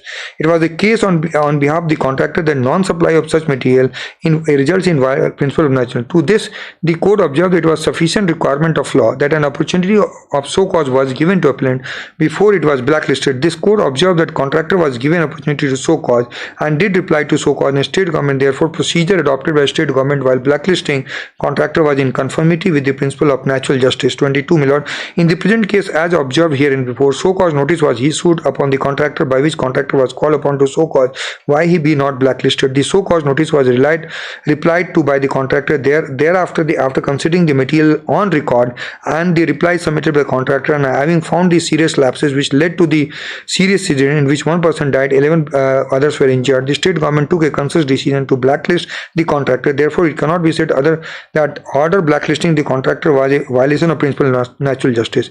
In paragraph 23, as observed by this court in Gorkha Securities versus State of NCD, fundamental purpose behind the serving so-called notice is to make the noticee understand the precise case set up against him, which he has to meet. This would require the statement of imputation detailing out alleged breaches and default he has committed, so that he gets an opportunity to rebut the same. Another requirement is in the nature of action which is proposed to be taken by such breach. So both are required, my lord. As per the law laid down by this court in Catena of Decision, debarment is recognized and often used as effective method of disciplining deviant supplier contractor who may have committed an act of omission and commission. It is for the state or appropriate authorities to pass an order of blacklisting debarment in the facts and circumstances of the case. Therefore, the High Court has heard and has exceeded its jurisdiction in exercise of power under 226 of the Constitution of India by quashing and setting aside the blacklisting order, that too without adverting to serious allegations and the act and omissions on the part of contractor which led to serious incident of collapse of 10 metric slab, etc. Deck was going to do. It was specifically found that safety arrangements were lacking.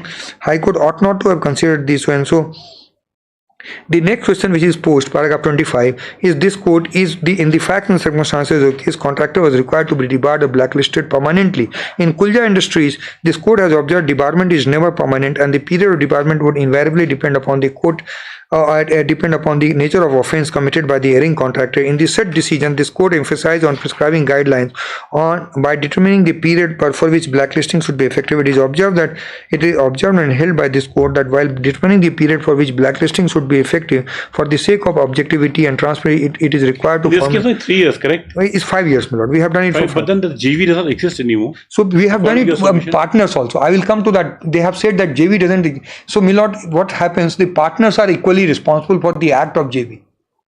So they also because notices have been given to the partners. Because JV, my lord, JV is for a project. Through JV they will bribe the officials, and they will say that now JV doesn't exist. I can't take action against the partners. That has been negated. I have got 2 citations on that point also, my lord. Also because that will against the and they have replied on merit also on this part, my lord. So on this part they have replied, and I also that. So Panda is also, my lord, on this. Now, my lord, kindly see this. The Panda has been followed by both Delhi High Court and Supreme Court, my lord. If your lordship will kindly see serial 9 at page 119. This is 2024, 119 at page 128. Because that judgment of the Honorable Supreme Court in Panda has been followed by the Honorable High Court as well as Honorable Supreme Court, my lord. That the first judgment is, my lord, Riddhi Siddhi Associates versus NHI, page 119.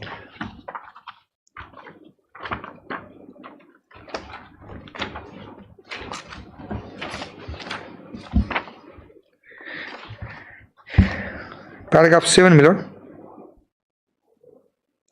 Yes. It is well settled the power to blacklist a contractor is inherent in employer, even in such power is not specifically conferred by statute or is not mentioned in contract. Undoubtedly, the correctness or otherwise of the action of blacklisting petitioner can be decided by the writ court to satisfy itself as to whether principle of natural justice have not been violated, and order of blacklisting is not completely disproportionate to the alleged misconduct. My lord, Kulja is referred to, my lord. Kulja is quoted. After quoting Kulja, my lord, paragraph 9. Kulja is quoted extensively, and then your lordship will paragraph 10, 7, 8. Sorry. Then paragraph 9. Panda is referred to, my lord, and 10, my lord. Material on record implies the petitioner indulge in violence. FIR discloses iron road, etc. My lord. So in the facts of the case. And then, my lord, paragraph 11 is also relevant, which I have referred to as laid down by a coordinated bench of this court in Sabarwal Medicos. That is the competent authority which is issuing an order of blacklisting debarring to decide whether facts and circumstances case justify blacklisting debarring or not.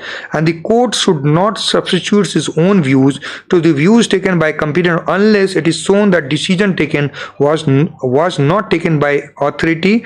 Was decision taken by his own views and the views taken by the competent authority unless it is shown that decision taken was not taken by competent authority or otherwise wholly arbitrary or perverse in nature. And then paragraph 12, my lord, these parameters, primarily it is for the authority competent to order blacklisting debarring to decide whether the facts and circumstances case justify blacklisting or debarring, or court cannot substitute its own views for the views of a competent authority in this regard and cannot interfere with decision taken by unless it is shown that decision is taken by authority which was not competent. My lord, same principle is reiterated, my lord. I also rely on this, my lord. And then, my lord, Allahabad High Court has also followed Panda, which is, my lord, the Allahabad High Court judgment.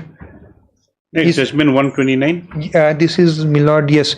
No, this is on the my lord judgment on JV aspect, my lord. That I will place that your lordship will.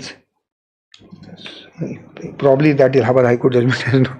I have read it, but there is a judgment, my lord. I will give the citation, my lord, of Allahabad High Court, which is followed in this case also, my lord.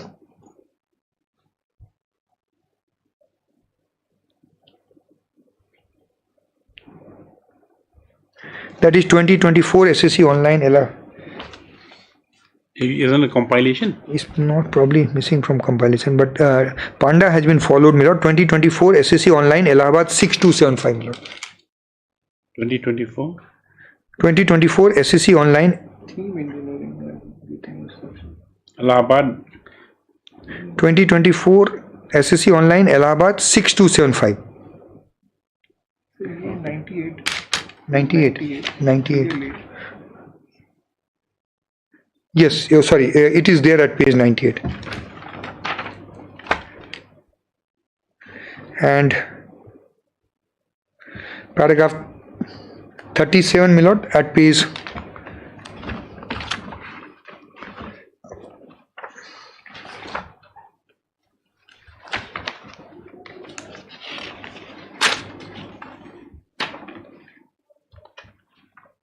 page 116. Yes, my lord.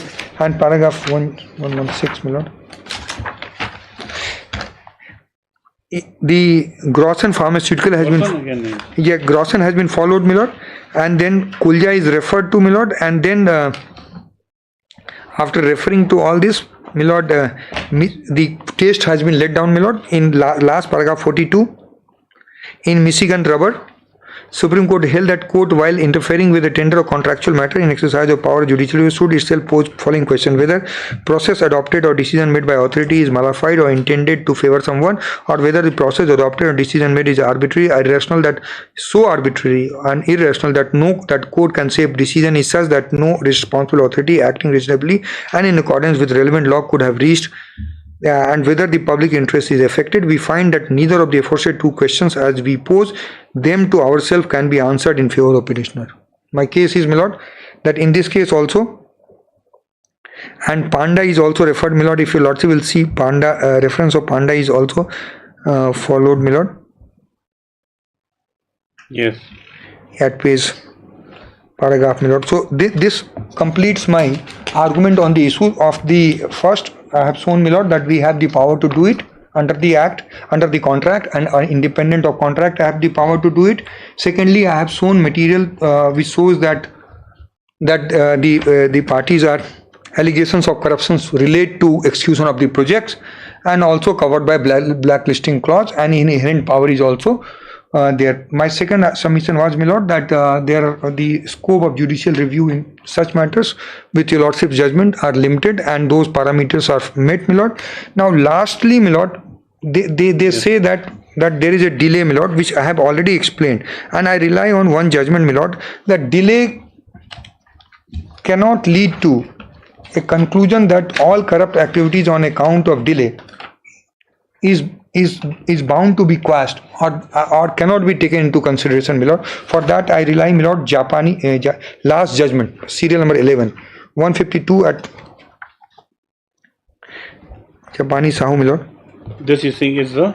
This is on, yes, yes, my lord. And paragraph 14, if your lordship will kindly see paragraph 14 of Japani Sahu, at paragraph 14 at page 159. The general rule of criminal justice is that crime never dies. Paragraph 14 at page 159, my lord. Yes. The general rule of criminal justice is that crime never dies. The principle is reflected in well-known maxim: nullum tempus all locus ocriti regi. Lapse of time is no bar to crown in proceeding against the offenders. The Limitation Act does not apply to criminal proceeding unless there are express and specific provisions to the effect. For instance, Article 4 so and so. It is settled law that criminal offence is considered as a wrong against the state and the society, even though it has been committed against individual. Normally, in serious offences, prosecution is launched by the state, and the court of law has no power to throw away prosecution solely on the ground of delay. Mere delay in approaching the court of law would not itself afford a ground for dismissing the case, though it may be relevant in reaching a final verdict. And these judgments are there, my lord. So here what they say is that, look, I have placed those material in 2019. You should have blacklisted me then. Why did you blacklist me in 2024? And you can't do it in 24. And I have shown, my lord, that this is a criminal act. FIR has been registered. Corruption is there. Corruption of gigantic scale, I will say. 1300 crore resulting in 2400 crore rupees. Machinery getting verified in May of 2018. Project is getting complete. The one chief engineer is saying that your claim is barred. Another chief engineer is saying no, your claim is admitted. No challenge. All these materials, my lord, are good enough to show that the contractor is not ever bored. He is trying to take the shelter of technical plea, that the so-called did not have all the ingredients, etc. My lord, in my respect, this plea is of no use to the contractor, my lord. Now, lastly, my lord, last submission, my lord, is with regard to role of JV. My lord, kindly see my counter affidavit on that aspect. Role of? JV and individual members, my lord. Paragraph. Which one, 23 or 24? This is paragraph 24, which is all paragraph. Paragraph WPC 23. So your lordship is having, both are having same identical paragraphs. Not identical, because there is some. But JV one, which one? This is BSCPL, because they are trying to take the benefit of it not being. Yes, my lord. BSCPL. This is your lordship will kindly see 23 of 2023. BSPL. Yes, ma'am. Yes. Which paragraph? Paragraph 5, my lord. Page 2. At the very outset, it is submitted that petitioner, that is BSCPL Infrastructure, which is one of the joint venture partner of, has approached the Honorable with a disingenuous plea that since the contract was executed by joint venture, therefore petitioner should not be blacklisted. Petitioner implicitly amid the act committed deserves action of blacklisting. However, it is attempting to hide behind the fact that all fraudulent acts were done through the joint venture and not independently. It is submitted that such a contention is liable to be rejected outrightly.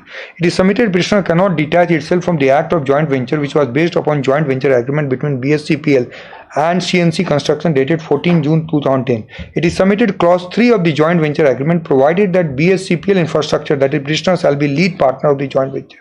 Agreement also provided that lead partner shall also incur liabilities on behalf of joint venture. Clause 9 of the joint venture agreement provided for constitution of management board, and which shall be composed of chairman to be nominated by petitioner company, BS Civil Infrastructure, and vice chairman was to be appointed by CNC Construction. It was specifically provided that day-to-day management of project will be under the direct supervision of management board. In clause 2 of the joint venture agreement, it has been specifically provided that parties to the joint venture agreement shall be jointly and severally responsible to MRTS, Government of India, and execution and completion of the project work, and for meeting all obligations of the contract. Petitioner also responsible under clause 5 of joint venture to provide key personnel for execution of the work. It is thus submitted that petitioner was deeply entrenched in the performance of contract as well as execution of the contract, and the petitioner cannot take recourse to disingenuous plea. It is unaffected by acts of the joint venture. Moreover, petitioner was taking important decisions in respect of instant project as well during the course of arbitration proceeding, in as much as other JV partners CNC was under liquidation process.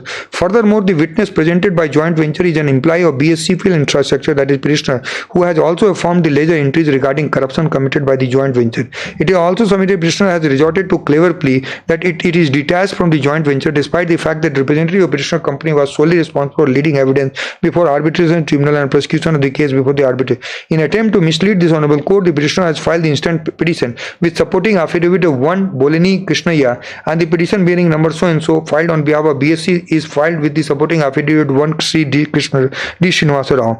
This artificial distinction which is sought to be made while filing the petition before this is reflective of the misconduct of the petitioner and joint venture during the execution of contract. It is submitted, it is attempted to be shown that D. Srinivasa Rao was connected with BSC CNC JV and has no connection with petitioner. However, same is false and misleading, as my D. Srinivasa Rao is an employee of BSC Infrastructure Private Limited. It is prosecuting other claims in different arbitration concerning the improvement and upgradation of road from Garo Bada Dalu funded by Asian Development Bank on behalf of petitioner. Thus, in a way, petitioner company was responsible for taking crucial decision of joint venture and cannot escape the criminal acts done by the joint venture. It is submitted present petition is also liable to be dismissed for the concealment fact that it is submitted petitioner has failed to disclose CNC Construction, which is under liquidation process. It has been pursuing arbitration and appropriated the amount behind the back. My lord, CNC has been under liquidation, my lord. That is there, and CNC they have not disclosed this fact also, my lord. Now coming to the aspect, my lord, role of joint venture, my lord, kindly see the judgment of ITD cementation at page 129 and at page 129 150.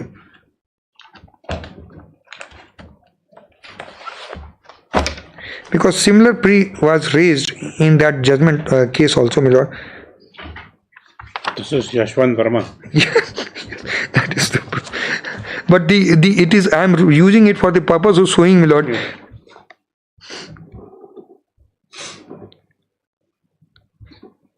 ITD cementation, my lord, is I am showing for the purpose of the, because juris secundum has been quoted in because I couldn't get that. If your lordship will see paragraph 1, my lord. Yes. The instant application has been moved by for the respondent number 2 being struck off from array of parties in the present petition.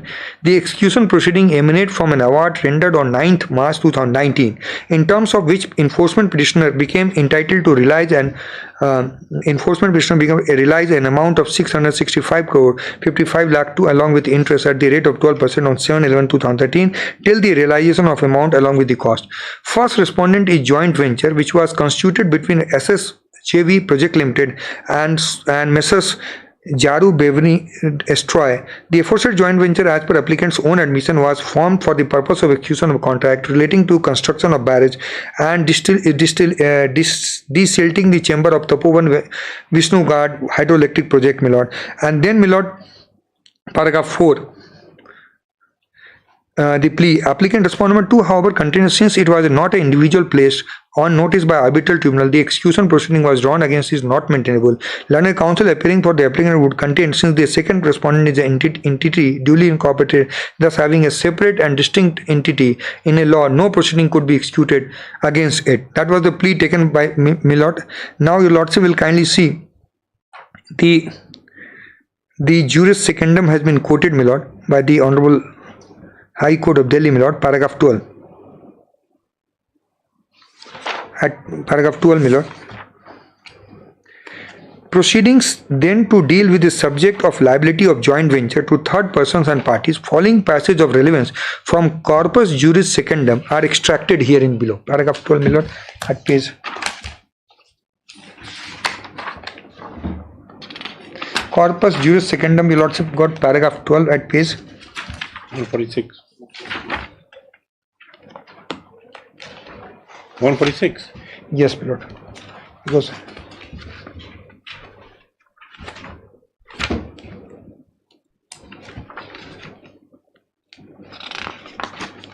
yes, my lord.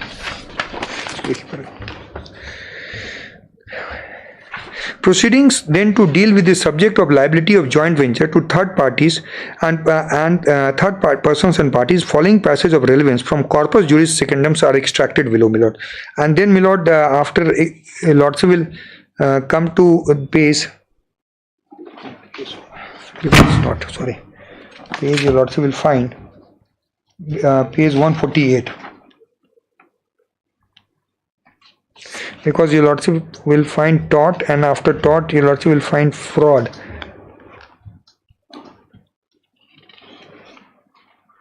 Fraud at page 148, my lord. Fraud. Generally, when one joint venture who is acting with the scope of joint venture and in furtherance of its agreed purpose is guilty of fraud in procuring benefits which are retained by joint venture, then each joint venture is liable for fraud.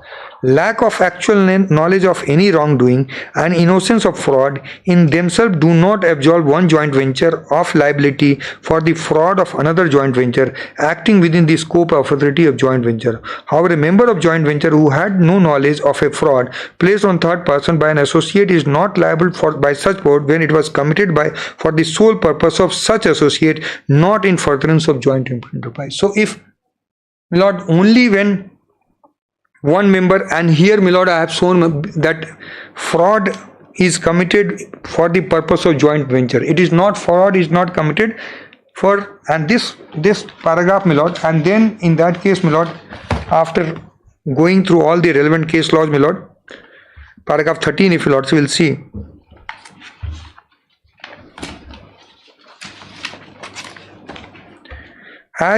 As would be manifest from the aforesaid principle, such principle which is enunciated, a joint venture may also be recognized as quasi-partnership where two or more entities jointly undertake a particular transaction or contract for mutual profit. It is essentially represent a concept where two or more persons jointly take on the obligation to implement a contract or undertake an enterprise for gain and profit. While not strictly understood in law to be a legal person, a joint venture by virtue of entering into contract bind itself to various obligations that stand placed thereunder, and to exercise all rights conferred them. It could also be consortium where either two or more persons or companies come together to discharge obligation. And disputedly contract in the present case was executed of joint in itself acting on the present, and then, my lord, it was held that the even second part is binding, jointly and severally liable. Yes, my lord. Jointly and severally, and this same judgment, my lord, if your lords will see on the second judgment also on this point. Japanese how? on my lord, crime never dies. That is so. Oh yes.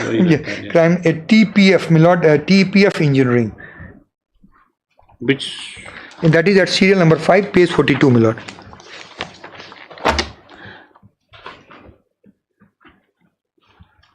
TPF engineering, the citation is, my lord, 2023 SSC online Delhi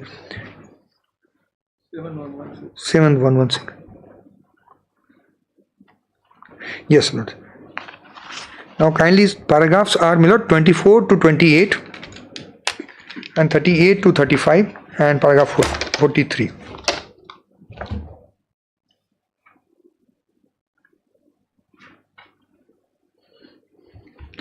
24, my lord, at page 49.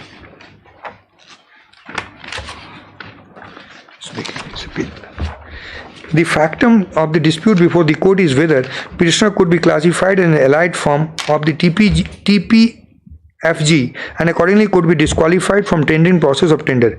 At the outset, it is relevant to mention that OM issued by Department of Expenditure, my lord, allied forms this decision on perusal of the definition of capitalized term allied forms. This court is considered opinion that said term is inclusive, so that extend form to be controlled and connected with, my lord. So the definition in that case, my lord. And then your lordship will kindly come to paragraph 28. Upon a perusal of aforementioned circular, the application of the department order is deemed to automatically extend to all its allied forms. Upon paragraph 9.3 of the circular, department order is self-activated qua the petitioner, wherein therefore it would naturally restrain the petitioner from participating in future NH project or NHIM or executing other agencies, my lord. And 38, my lord. Then accordingly. Yes, sorry, 33, my lord. I'm sorry, my lord, 33. Supreme Court in Agma Tail versus so and so has analyzed the scope of judicial review on contractual matter, particularly in relation to process of interpretation of tender document. Accordingly, my lord, because this is on the contractual aspect, my lord, because allied form was blacklisted in this case, and final conclusion, your lordship will find at Michigan is referred in paragraph 35 and 43. Accordingly, as the petitioner was afforded an opportunity to explain his relation with TPFG and the light of admission by petitioner qua the relationship between itself and TPSB, subsidiaries of a common holding company, this court is of the considered opinion that additional opportunity of hearing prior to issuance of impugned letter would necessarily be reduced to mere ritual and useless formality. Furthermore, in the light of clause of raid with so and so, because in reply to the so cause also, my lord, your lordship has seen that there is no such objection. And they have not claimed that they are not connected. So in the light of all these facts, my lord, my submission is that this is a case of egregious nature of fraud, my lord. Lordship has seen the FIR, your lordship has seen the business promotion voucher, so cause, and the findings of the arbitral tribunal and the case laws on this. In my humble submission, my lord, it deserves to be dismissed with cause, my lord, because this is nothing but serious fraud committed by the contractor on the state, and they have benefited out of it. Yes. Have you instituted 34 proceedings against this? Yes, we have instituted, and we are going to institute a suit also for getting the award declared as based on fraud and nullity, because 100, how much we have paid the money? 110 crore. Excuse me. We have already paid 110 crore. So that's it. Yes. Because they have instituted and because that's it, you know. That is all. What about replies? Other side, any further replies or no? Rejoinder? Yes, MS. The one of the just got instruction that for the same for the rejoinder, they will do on 20th August. It's a long time because then the matter. Rebuttal. Yes, Agriculture has concluded the arguments.